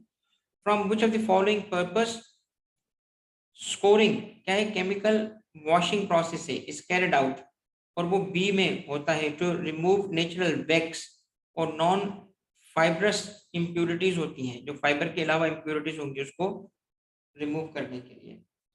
फिर आता है at which of the stage each even the most naturally white fiber is yellow stone. Scoring पे ये yellow stone इसका हो जाता है. Bleaching improves whiteness of the fabric. True. By which of the following factor the degree of necessary bleaching is not determined? By the given tone of the fabric. C. Dyeing is the process of adding color to the bleached fabric. True. Printing is the process of applying color designs with respect to patterns to the fabric. Pattern printing क्या है? Which of the following is not the kind of printing? Is not the kind of pattern printing जो है digital printing है, बाकी printing है, pattern printing नहीं है.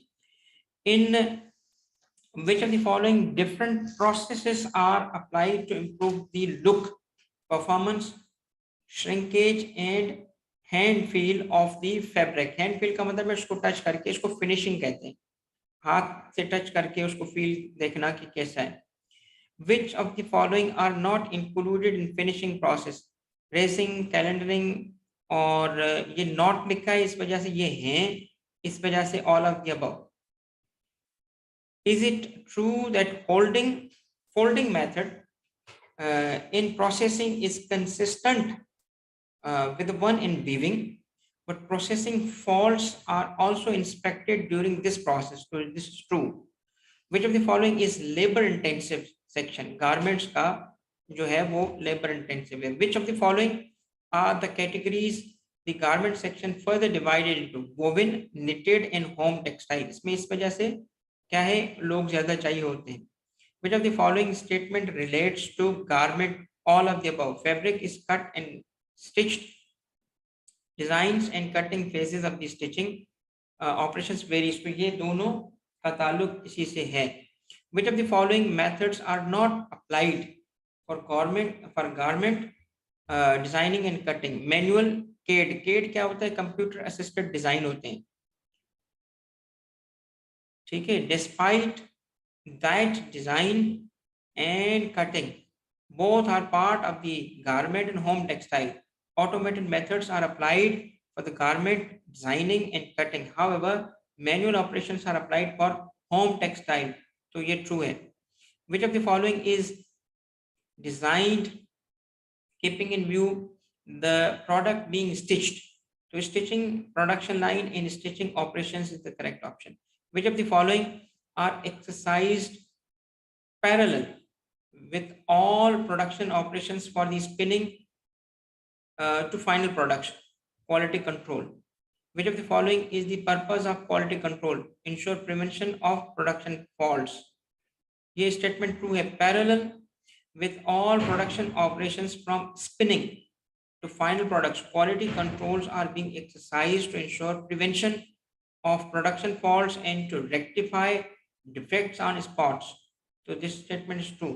which of the following are designed and performed in sub operations of main textile operations and to rectify production errors? Quality control test, जिसे हमने अभी ऊपर पढ़ा।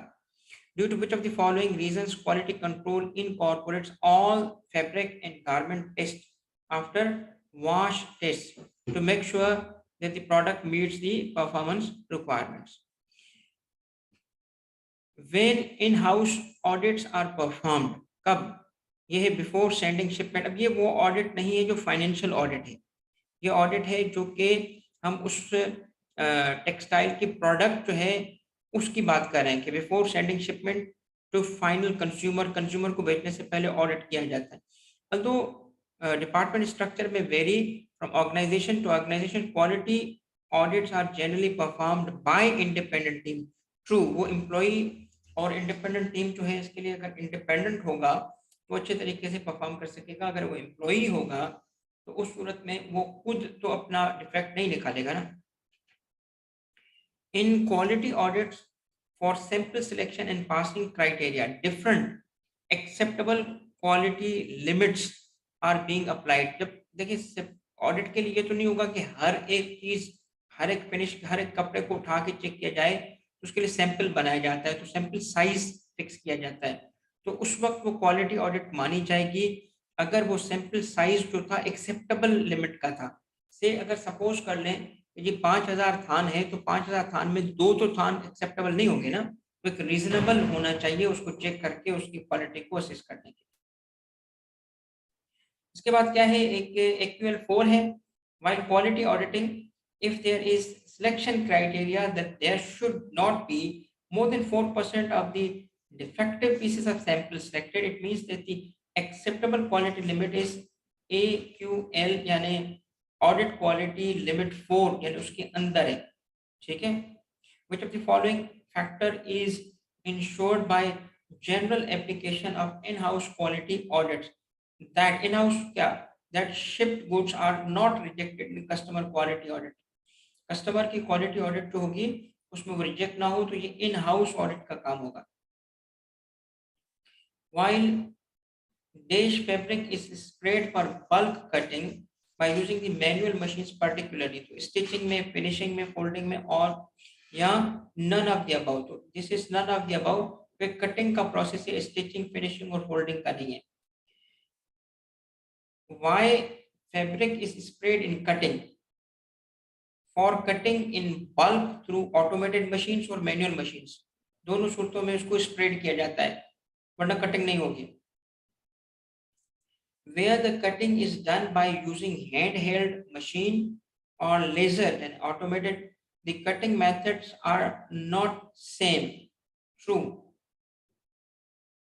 after cutting the cut pieces along with stitching accessories such as threads, buttons, hooks, zips are forwarded to stitching section where the workers sew the cut pieces into required products. Stitching होगी वहाँ पे. Inline inspection.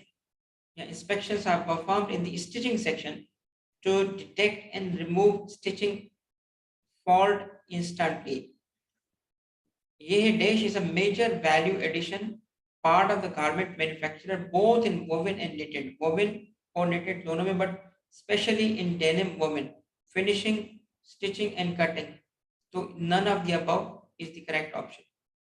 In garment manufacturing, the required final look and feel is given by production. For which of the following purpose the production is washed in laundry for cleaning and resizing? Which of the following stage dyeing garments made out of RAID, यानी RFD, ready for dyeing fabric, may be done? So laundry में is the correct option. Which of the following statement relates to finishing? After laundry, units are forwarded to trimming and pressing section, where trained staff removes unnecessary threads from products before pressing the stitched articles. 171. Arranging shipments to customer is part of क्या? Value chain. Value chain का last stage होता है. Which of the following terms are not agreed with local customers for shipment and logistics?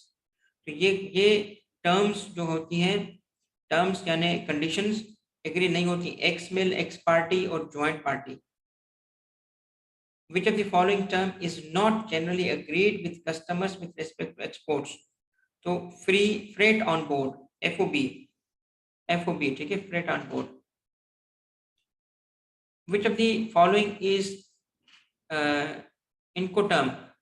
तो ये है carriage insurance and freight, CIF. ये दो तरीके होते हैं, इंपोर्ट एक्सपोर्ट के वक्त यूज होते हैं, ठीक है, फ्री ऑन बोर्ड और CIF. CIF क्या है? कैरेज इंश्योरेंस एंड फ्रेट, यानी ये सारे जो होंगे वो बायर पे कर रहा होता है. In ex mill term, arranging transportation is the responsibility of the company, whereas in ex party term, the customer is responsible for shipment. True or false? False. क्यों? ये रिवर्स होता है. Due to which of the following reasons sometimes air shipment have to be made by textile companies for avoiding penalties? सही है, due to delays penalty के लिए अगर time नहीं है तो एयर शिपमेंट भी होती है. Why air shipment is least preferable? क्योंकि वो एक्सपेंसिव होगी. To which of the following the role of finance executive in textile is not limited? Costing, general accounting, legal compliances, legal, सारे में ये फाइनेंस का किरदार होता है, फाइनेंस एग्जीक्यूटिव का रोल होता है. There are different sales and marketing channels in textile industry. Which of the following is the channel of sales and marketing? Export, local, या retail, या all of the above? All of the above.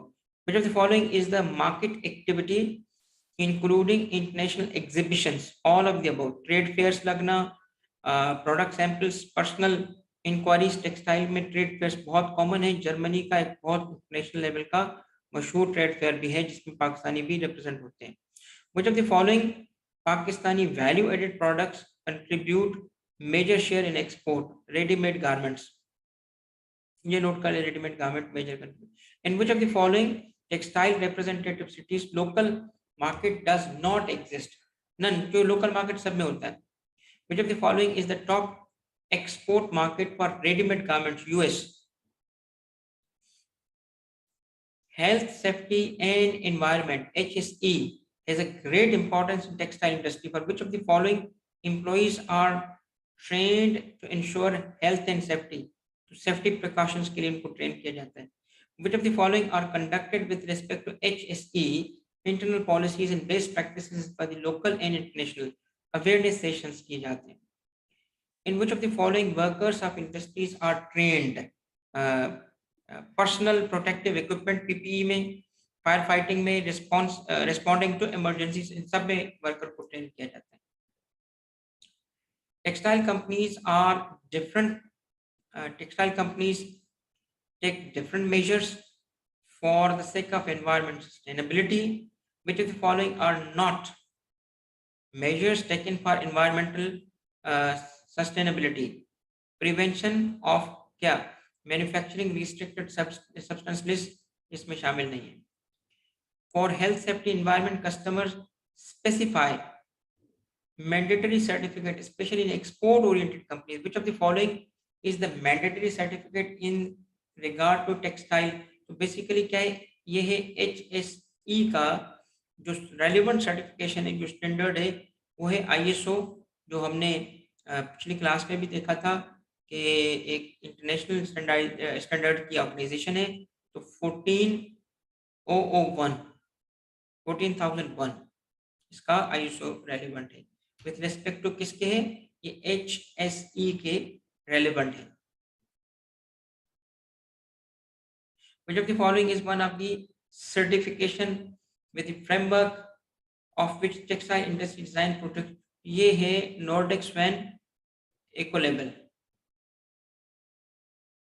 189, is it true that pharmaceutical industry is essentially low cost generic market with large number of new generic medicine launched at higher price unit? True।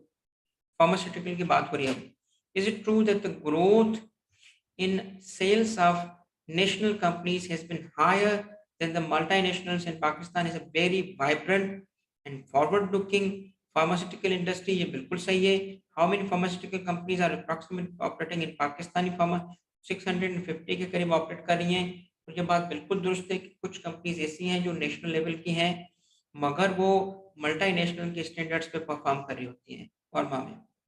How many multinational companies operate in Pakistani pharmaceutical market out of the total companies? 650 में से 30 mark जो है companies multinational से। How much does the pharmaceutical industry approximately contribute to GDP? 1% of the GDP annually ये contribute कर रही होती है फार्मा की industry. In 1947, at the time of independence, Pakistan had hardly any pharma industry in the country. Pakistan has large number of pharmaceutical manufacturing units, including those operated by 25 multinationals present in the country.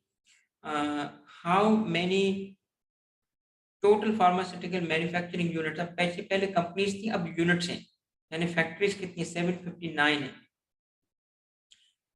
Around how much percentage of the total country's demand for finished medicine does the Pakistan pharmaceutical industry meet? 70% खुद meet हो रहा होता है, remaining 30% जो है वो import होगा। The national pharma industry has shown a progressive growth over the years, particularly over the last 1 decade. True? Yes. Through which of the following factor the pharmaceutical industry upgraded itself in the last few years? By investing substantially. Which of the following system followed by the majority industry today in accordance with the domestic as well as international guidance? Good maintenance practices, GMP. Note कर लें, GMP is good manufacturing practices. Good manufacturing practices. Currently, Pakistan pharmaceutical industry has capacity to manufacture a variety of products ranging from simple pills to sophisticated biotech, oncology and value added generic compounds। ठीक है, तो ये statement true है। It indicates oncology का ताल्लुक जो होता है वो इनडायरेक्ट वे में कैंसर से होता है। तो कहना ये चाह रहा है कि पाकिस्तान के अंदर रिसर्च हो रही है, यस हो रही है, सोफिस्टिकेटेड चीजें बनाई जा रही है। How many actively marketed drugs in Pakistan are sold? तो अराउंड 9000 ड्रग्स हैं जो पाकिस्तान में सेल की जा रही होती हैं। ओटीसी कहते हैं ओवर द काउंटर को। जाके जब हम जाते हैं किसी शॉप पे और मेडिकल स्टोर पे और जाके हम चीजें परचेज कर लेते हैं तो ओटीसी कहलाता है। Which of the following is the example of over the counter product? A large segment in addition to drugs sold in the prescription.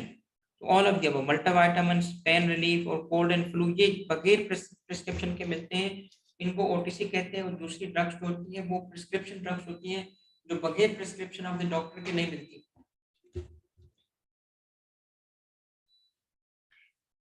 201 pharmaceutical sector in Pakistan is strictly regulated by government, correct? Which of the following controls the registration of new medicine and new manufacturing site? तो एक ये term लाजमन याद कर लो, ये कहलाता है drug regulatory authority of Pakistan, drab, drug regulatory authority of Pakistan, ठीक है, ये इसका रेगुलेटर है। Which of the following is determined by regulatory authority of the pharmaceutical industry, यानी drab, DRAP for medicine marketed, तो वो maximum price, retail price, MRP क्या है? मैक्सिमम प्राइस रिटेल प्राइस है, MRP मैक्सिमम रिटेल प्राइस, इससे ज्यादा retail नहीं होगा। यानी रिटेल प्राइस जो होगी, जिसमें क्योंकि इनकी सेल जो होती है वो दो तरीके की होती है, एक प्राइमरी सेल कहलाता है, एक सेकेंडरी सेल कहलाता है। एक सेल तो वो है जो कि स्टोर्स को की जाती है, मगर वो असल में जेन्युइन सेल नहीं है, क्योंकि क्रेडिट पे हो और स्टोर को सिर्फ रखने के लिए। असल सेल क्या होती है? जब स्टोर से कस्टमर को बेचा जाता है, तो कस्टमर को कितने की मिल रही है, वो कहलाती है MRP। Which of the following market is, आज इसमें एक बात बताऊं, इवन कुछ फार्मास्यूटिकल कंपनी इस चीज को मिसयूज करती रही हैं इंटरनेशनली भी, कि अगर उनको सेल अपनी बढ़ा के दिखानी है कि शेयर्स और बाकी लोन लेना है या प्रॉफिटेबिलिटी हाई करनी है, तो स्टोर्स को अब स्टोर्स भर देते हैं, ठीक है, चीज बनाई, स्टोर पे रख दी और सेल रिकॉर्ड कर दी। अब आया कि वो सेल रिकॉर्ड होनी चाहिए, नहीं होनी चाहिए, क्या वो सेल है भी कि नहीं है, तो इस वजह से काफी पास्ट में मसाइल हुए। इस वक्त बहरहाल सेल उस वक्त काउंट की जाती है जबकि कस्टमर को वो प्रोडक्ट सेल की जाए, असल सेल उसकी वो है, रेवेन्यू तब रिकॉग्नाइज होना चाहिए। Which of the following market is largely an out of pocket market, pharmaceutical market. ये ट्रू स्टेटमेंट है। Although the Pakistani pharmaceutical market is expensive, the government provides free और low cost treatment is government hospitals, clinics. True statement है। Due to which of the following reasons the health insurance industry is gradually evolving? Although Pakistan does not have a national health insurance cover, तो इसका क्या है? Provide hospitalization coverage for the citizens। इसकी वजह से health insurance जो खास तौर पे हॉस्पिटलाइजेशन है बड़ा एक्सपेंसिव होता है। यूके के अंदर इस पे इस तरह के नेशनल इंश्योरेंस की एक चार्जेस होती है, हर बंदे को पेमेंट करनी पड़ती है टैक्स की तरह नेशनल इंश्योरेंस की, ठीक है, जिसके अगेंस्ट फिर उसको हेल्थ की सर्विसेज प्रोवाइड की जाती हैं। तो इस किस्म की पाकिस्तान में हेल्थ कवरेज नहीं है, इस वजह से प्राइवेट इंडस्ट्री हेल्थ इंश्योरेंस की उसकी ग्रोथ हो रही है। Which of the following in health sector has also increased with several pharmaceutical companies working with government and NGOs to provide necessary access to medicine? Public private partnership, इसको PPP कहते हैं, public private partnership, public private government का और private sector के joint effort को कहते हैं। As far as pharmaceutical firms are concerned, which of the following leads the way in terms of production capacity, utilization, volume, and size of business? Although the numbers reflect the majority of firms are in the province of Punjab, तो कहते हैं कि ये as far as pharmaceutical firms are concerned, तो कौन सा area है जो प्रोडक्शन में लीड कर रहा है? तो नंबर ज्यादा है, इन टर्म्स ऑफ नंबर, जैसे अगर 500 है मगर कैपेसिटी 500 तो है मगर प्रोडक्शन किसकी ज्यादा, उस सेंस में कराची में सबसे ज्यादा है। Of the following, which of the following are given a fixed salary and variable incentives? तो फिक्स सैलरी 30,000 रुपए, उसके बाद जो एरिया की सेल होगी उसकी बेसिस पे कमीशन होगा, तो उसको कहते हैं सेल्स रिप्रेजेंटेटिव या मेडिकल रिप्रेजेंटेटिव्स। सेल्स रिप्रेजेंटेटिव्स है बेसिकली ये, हमारे मुल्क में चूंकि फार्मा के साथ कनेक्टेड है तो मेडिकल रिप्रेजेंटेटिव्स भी ये कहलाते हैं। Which of the following is the responsibility of medical representative? अब इसका काम क्या है? To call on doctors to communicate scientific products and disease information, treatment efficacy and results।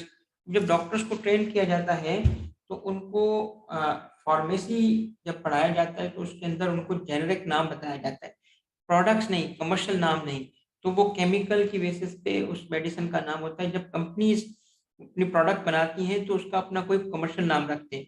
तो डॉक्टर को क्या पता कि कौन कौन सी प्रोडक्ट्स हैं, किस किस फैमिली की अवेलेबल है, उसकी क्या जो है वो साइड इफेक्ट्स हैं। तो ये मेडिकल रिप्रेजेंटेटिव जो है उसकी ड्यूटी होती है जाके डॉक्टर को ये इन्फॉर्मेशन प्रोवाइड करता है, बाकी तो आगे डॉक्टर एक्सपर्ट होता है।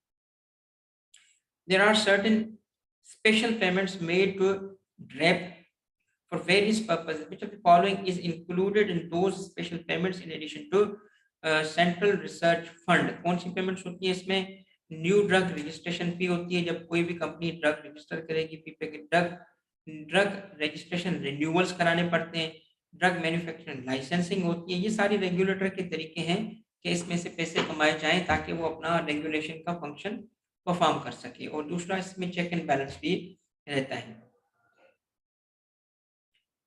Pharmaceutical companies are various kinds of payments to health professionals, healthcare organizations, with respect to services obtained from them. Which of the following is not included in those kinds of payment? तो none of the above. क्यों none of the above? क्योंकि honoraria for delivering lectures, honoraria for local speaker programs और honoraria for awareness program। अब इसको समझिएगा, इसमें लिखा है नॉट इंक्लूडेड। असल में फार्मास्यूटिकल कंपनीज जो होती हैं वो with in the country awareness create करने के लिए वेरियस डॉक्टर्स को, प्रोफेशनल का मतलब यहाँ पे ज़्यादातर डॉक्टर्स हैं या फार्मासिस्ट होंगे, तो क्या करते हैं उनको लेक्चर देने के लिए, सिंपोजियम के लिए, सिंपोजिया के लिए या किसी और प्रोग्राम के लिए, डिस्कशंस के लिए बुलाते हैं और उन पे भी ये पेमेंट्स उनकी खर्च होती है। नन ऑफ द अबव इसलिए है कि यहाँ नॉट लिखा है, वरना ये सारे होते हैं। Which of the following department in any pharmaceutical company play an increasingly important role in communicating scientific information to HCP in an objective and ethical manner? तो इसका क्या नाम होता है डिपार्टमेंट का? Medical affairs department. Which of the following provides medical education on latest clinical research, treatment guidelines, medicines, and their medical benefits to the patients, and also risks of the side effects? So ये none of the above is the correct option. Which of the following department of pharma company is responsible for providing scientific information on appropriate use of the medicine? तो ये medical affairs department होता है। Which of the following are the characteristics of clinical trials? Clinical trials में क्या होता है? जैसे corona के लिए देखा कि इतने शॉर्ट टाइम के अंदर वैक्सीन बनानी पड़ी तो क्लिनिकल ट्रायल्स किए जाते हैं। तो कहते हैं उसकी क्या कैरेक्टरिस्टिक्स है? It is its each study answers specific scientific question. Clinical trials में also compare a new treatment to the one that is already available। तो इसी तरीके से जो टेक्निक्स एग्जिस्टिंग थी वेरियस वैक्सीन्स की, उसको यूज करके और इस पे काम किया गया था। On the basis of which of the following hospitals enroll volunteers or patients into small study groups for clinical trials on a specific medicine efficacy? तो ये किस बेसिस पर होता है? Medicine type and patient development stage. तो basically patients को भी जो है वो यूज किया जाता है for clinical trials. Which of the following is the factor without which no healthcare system in the world can deliver treatment and care? वो क्या है? Supply of quality medicine. अगर ना हो तो फिर हेल्थ केयर जो होगा वो टोटल डिजास्टर होगा, फेल होगा। Both health care system and pharma companies need to work together. क्यों? To ensure affordable health care for all. Which of the following factor offers growth opportunities to pharma? All। कौन सी? large population और large population with high disease burden। एक तो easy access, optimal access हो, और दूसरा तो उसके लिए कंपनीज के लिए, बाकियों के लिए बदकिस्मती है, कंपनियों की खुशकिस्मती है। क्यों भाई? उनकी सेल्स बढ़ेगी।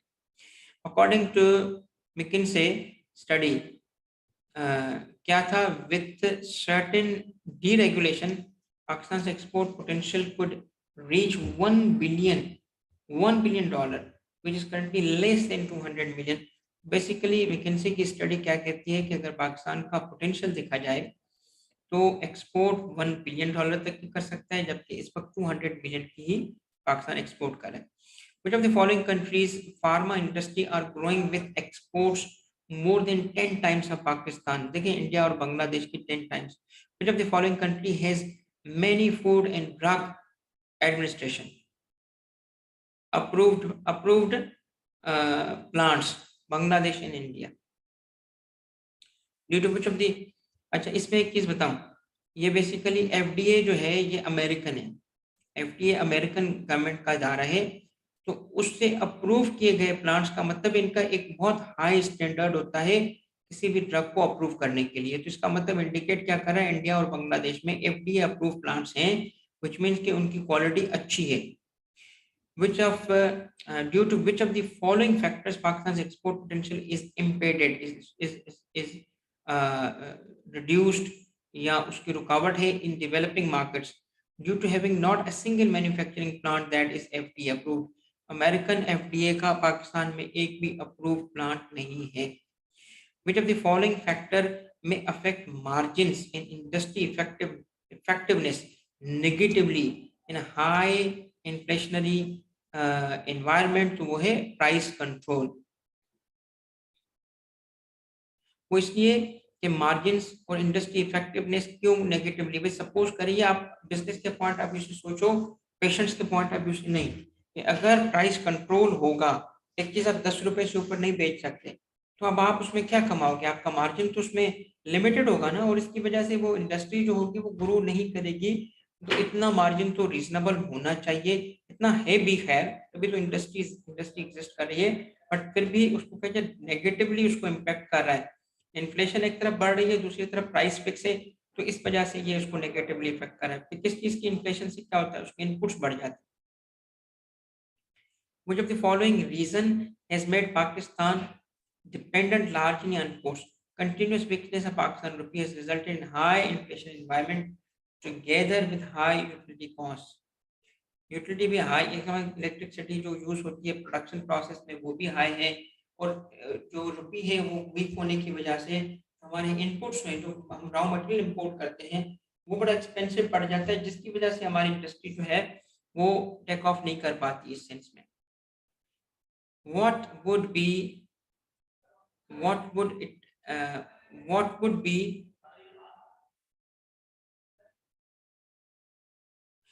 it resulted when the companies stopped making medicine because of the low margins? इसमें थोड़ा सा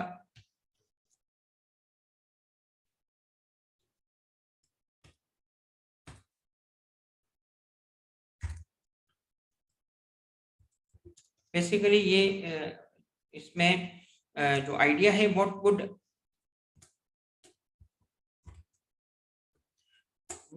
result, बेसिकली क्या है, what would result if अगर वो कंपनीज मेडिसिन बनाना छोड़ दें लो मार्जिन की वजह से, तो क्या होगा, शॉर्टेज ऑफ मेडिसिन क्रिएट हो जाएगी, डिस्ट्रेस इन पेशेंट्स हो जाएगा। लो मार्जिन ये बेसिकली बात की जा रही है, एक तरफ प्राइस फिक्स कर दी गई है, दूसरी तरफ इन्फ्लेशन बढ़ रहा है इनपुट्स का, तो मार्जिन और कम हो रहे हैं, तो इसकी वजह से अगर वो प्रोडक्शन बंद कर देंगे तो क्या होगा, शॉर्टेज हो जाएगी और पेशेंट्स परेशान होंगे। Several multinational companies have exited from the market because of low margins. Pakistan में काम नहीं करे, यहाँ पे उनको बेनिफिट नहीं है, वही सेम रीजन, क्या प्राइस फिक्स है। Recent introduction of inflation indexation pricing was welcomed by the industry. अब ये क्या है, ये है इंट्रोडक्शन ऑफ इन्फ्लेशन इंडेक्सेशन और प्राइसिंग। इसमें ये था कि आप अपनी प्राइस को एडजस्ट कर सकते हो, और किससे एडजस्ट कर सकते हो, इन्फ्लेशन से एडजस्ट कर सकते हो। कैसे एडजस्ट कर सकते हो कि अगर एक चीज आप 10 रुपए की ले रहे हो और प्रोसेस करने के बाद आप उसको 15 रुपए का बेच रहे हो, 12 रुपए का बेच रहे हैं, अब 2 रुपए का आपका मार्जिन है, मगर अगर आगे चल के आपके इनपुट्स की इन्फ्लेशन की वजह से प्राइस बढ़ जाए तो आपने भी अपनी प्राइस को एडजस्ट करना है। तो ये क्या कहलाता है, ये कहलाता है इन्फ्लेशन इंडेक्सेशन प्राइसिंग। प्राइसिंग किस बेस पे है, वो इन्फ्लेशन की एडजस्टमेंट की वजह से। तो कहते हैं it would hamper timely price adjustments. Which of the following would be the impact if new changes are made in price control. ठीक है? It takes significantly larger time to obtain registration for new research-based product. What would be the impact? वो क्या करेगा? Impact profitability due to rupee erosion, adversely affect patients' access to effective treatment. Patients end up with paying higher price क्योंकि वो medicine जो होती है वो grey channel से या पोर्ट होके या स्मगल होके या जैसे भी वो आ रही होती है उसकी हायर प्राइस पे कर रही होती है। और ये सब कुछ क्यों होता है? क्योंकि लाइसेंसिंग जो है वो जल्दी नहीं मिलती और प्रोडक्शन जल्दी स्टार्ट नहीं होती। From which of the following countries the pharmaceutical industry is highly dependent on import of active ingredients? तो ये है इस वक्त के हिसाब से नहीं क्योंकि इंडिया से अभी हमारा इस वक्त बंद है, बट इंडिया और ये ऑप्शन सी चाइना। अच्छा, अब इसमें इंडिया का चूंकि बंद है तो क्या क्या हो रहा होता है? बहरहाल ये मुझे जाती इल्म नहीं है, सुनी सुनाई बातें हैं कि ये इंडिया का जो मटेरियल है वो दुबई जाता है और दुबई से फिर हम वहां से परचेज कर रहे होते हैं, दुबई से यहाँ पे आ रहा होता है यानी यूएई से। अल्लाह को पता, बहरहाल जाती इल्म नहीं है मुझे। Reliance of local pharmaceutical industries on India is estimated 60%। Which of the following statement is true? All of the above statement क्या है? Oil and gas sector in Pakistan has seen phenomenal growth since the independence. Obviously बात है, पाकिस्तान जब बना उससे तो बहुत, at the time of independence there was no gas production, but over the past half century the petroleum industry has played a significant role in the national development. बिल्कुल ठीक है। Which of the following segment of oil and gas industry is categorized? अब इसमें क्या होता है? इसमें up stream होता है, मिड स्ट्रीम होता है, डाउन स्ट्रीम होता है, ये तीनों इसमें होते हैं। ठीक है, क्या होते हैं आगे चल के? Upstream sector also known as dish, जो क्या कहते हैं? ईएनपी कहते हैं। Exploration and production is associated with exploring and producing hydrocarbons. Crude oil या नेचुरल गैस जो है हाइड्रोकार्बन कहलाता है, जो जमीन से निकाला जाता है, उसको फिर रिफाइनरी में रिफाइन करते हैं। क्रूड इसलिए कि वो अनरिफाइंड होता है। ठीक है, तो जो अप स्ट्रीम है, अप स्ट्रीम सेक्टर किसे कहते हैं? ईएनपी, एक्सप्लोरेशन और प्रोडक्शन को। ये अप स्ट्रीम का मतलब है जहाँ पे प्रोडक्शन हो रही है। ऑयल वेल लगता है, ऑयल वेल को फिर वो सीमेंट करते हैं और बड़े वो प्रोसेसेस हैं। इसके बाद एक ऑयल की जो है वो उस वेल के जरिए निकालना शुरू किया जाता है। तो ये प्रोसेस जो होता है, ये सेगमेंट कहलाता है ENP, exploration and production. Exploration क्या? डिटेक्ट करना, ढूंढना कहाँ ऑयल था और उसको फिर निकालना प्रोडक्शन कहलाता है।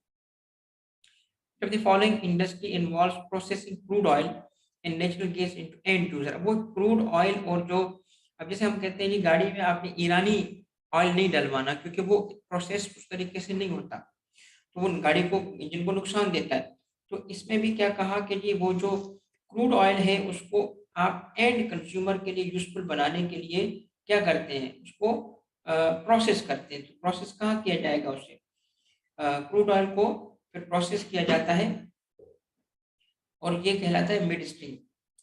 Which of the following factor is not included in mid stream? Activities of oil refineries, ये mid stream है। Activities of fertilizer plants, mid stream है। Activities of natural gas purification plants, ये सारे के सारे mid stream है। क्या कर रहे हैं? ये प्रोसेस कर रहे हैं। तो none of the above, not लिखा है इस वजह से यहाँ पे बिना। In addition to other activities which of the following activity also included in large part midstream में, mainly storage of crude oil और storage of natural gas भी इसमें ही काउंट होते हैं, midstream में होते हैं। Which of the following is the function of oil refineries?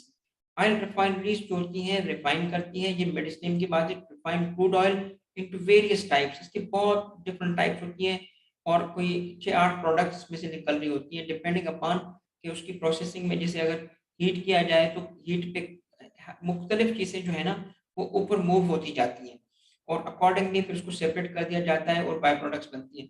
Which of the following is a function of fertilizer plant? To convert natural gas into fertilizer, ये इसलिए mid stream है क्योंकि ये भी वही मिड पे होता है। अब price adjustment is made for new medicine by considering the increase in the cost of import, which would ensure a fair margin and incentive to increase new research-based medicine that will be beneficial to the patient's statement. Correct? What is the function of petrochemical plant to convert oil and gas into various petrochemical products, from where petroleum supply chain infrastructure in Pakistan starts, from the port facilities जहाँ से import हो रही होती है, at where crude oil, white oil products, low sulfur furnace oil are received, Karachi port पे आते हैं, at where LPG and high sulfur oil HSFO are received, Fauji oil terminal ये भी कराची में है, at port Qasim, from where oil explored and produced locally is transferred to refineries. तो ये exploration and production companies होती हैं, जो लोकली अगर होता है तो इसकी ट्रांसमिशन के लिए जो लाइंस लगी हैं, पाकिस्तान में इसमें 2 कंपनीज काम कर रही हैं, to where oil explored and produced locally is transferred from the refineries to the oil marketing companies. अब आपने ऊपर जो दिखा अप स्ट्रीम और मिड स्ट्रीम और डाउन स्ट्रीम, तो ये OMCs कहलाते हैं, और ऑयल मार्केटिंग कंपनीज ये तीसरी और थर्ड स्ट्रीम होती है, जो बेसिकली मार्केटिंग कंपनीज हैं जो डिस्ट्रीब्यूशन का काम कर रही होती हैं, from where oil explored and produced locally is transferred to thermal power plants and other petroleum consumers, individuals and industries.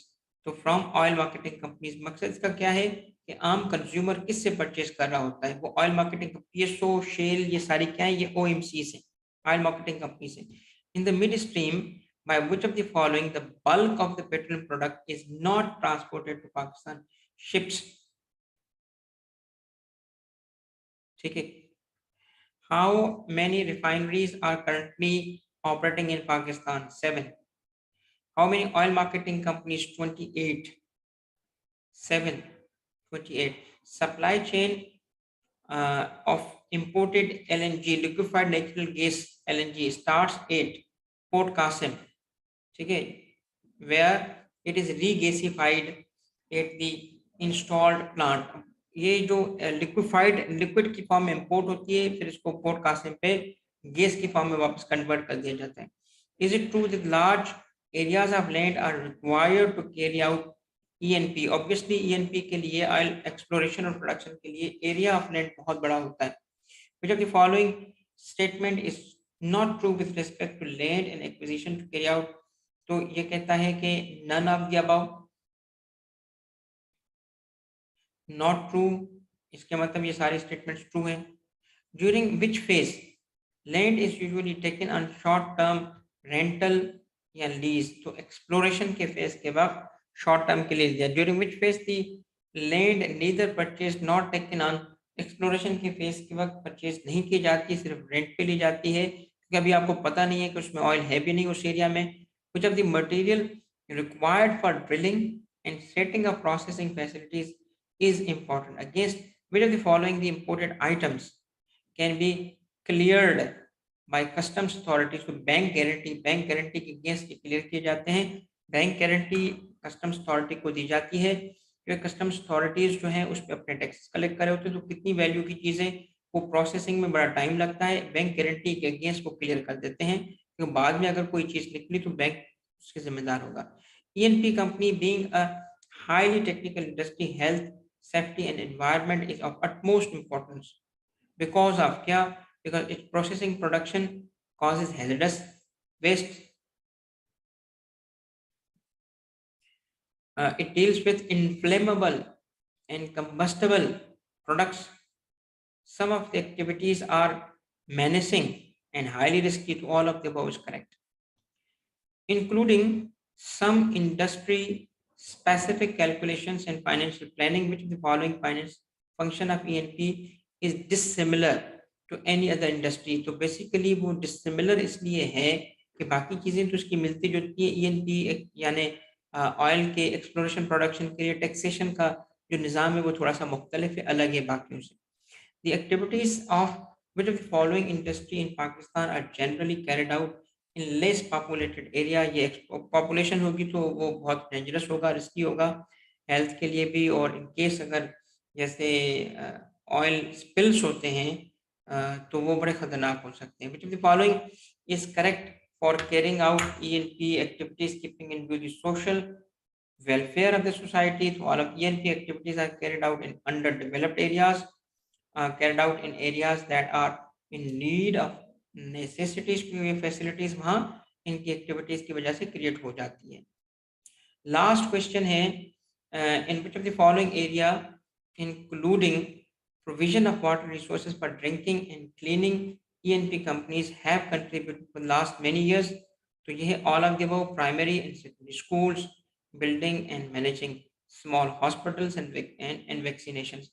तो ये आज का हमारा चैप्टर 10 का एक क्विक सर्वे था, keeping in view the short time, और उम्मीद है कि आपका इस 1.5-2 घंटे के अंदर कम से कम एक दफा तो गो थ्रू हो गया होगा. इस चैप्टर के एमसीक्यूज ग्रुप में अवेलेबल हैं, काइंडली उसको गो थ्रू करो, और best of luck for tomorrow's paper. जिस बच्चे का कल पेपर है, अल्हम्दुलिल्लाह आज जिन बच्चों ने फीडबैक दिया बहुत खुशी हुई ये देखते हुए कि उनको फ़ायदा हुआ और उनका पेपर अच्छा हो गया. इंशाल्लाह उम्मीद है कि आप सबका पेपर भी अच्छा हो जाएगा, और फिर हम इंशाल्लाह जैसे आज बच्चों के लिए खुशी मना रहे हैं, आपके लिए भी खुशी मना रहे होंगे कल. तो बहुत-बहुत शुक्रिया मेरे बच्चों. आज हम फॉर्मली इस सेशन को एंड कर रहे हैं, मगर साथ में हम एक और सेशन को स्टार्ट भी कर रहे हैं, और वो ये सेशन कौन सा होगा? वो होगा इंशाल्लाह आपके लिए कैफ 2 टेक्स्ट प्रैक्टिसेस का. और इंशाल्लाह अल्लाह से दुआ है कि आप सब पास हो जाएंगे और कैफ में आ जाएंगे. तो इंशाल्लाह फिर हम जिस तरीके से अब आईटीबी को हमने कवर किया है, और इसी तरीके से जो मेरा अपना खाना पीना ओढ़ना और सब कुछ है वो टैक्सेशन है. प्राइमरीली मैं टैक्स ऑफिसर हूँ, तो वो इंशाल्लाह you will enjoy taxation like never before. तो थैंक यू वेरी मच. अल्लाह आप सबको खुश रखे. बहुत बहुत दुआएं, नेक तमन्नाएं. राब्ते में रहेंगे इंशाल्लाह. मैं ग्रुप पे एक्टिव रहूंगा, और ग्रुप को कोई भी क्विट ना करे, क्योंकि इसी ग्रुप को हम आपके कैफ के लिए एक यूजफुल ग्रुप बना देंगे फॉर टैक्स प्रैक्टिसेस कैफ 2 के लिए. तो थैंक यू वेरी मच. जज़ाकल्लाह for all your love and respect. आपको अल्लाह खुश रखे. इंशाल्लाह सबके पेपर अच्छे हो जाएं, और फिर इंशाल्लाह हम राब्ते में रहते हैं, और फिर इंशाल्लाह जो अगला स्टेप है हम कैफ की तरफ जाएंगे. Thank you very much. जज़ाकल्लाह. अल्लाह हाफिज़.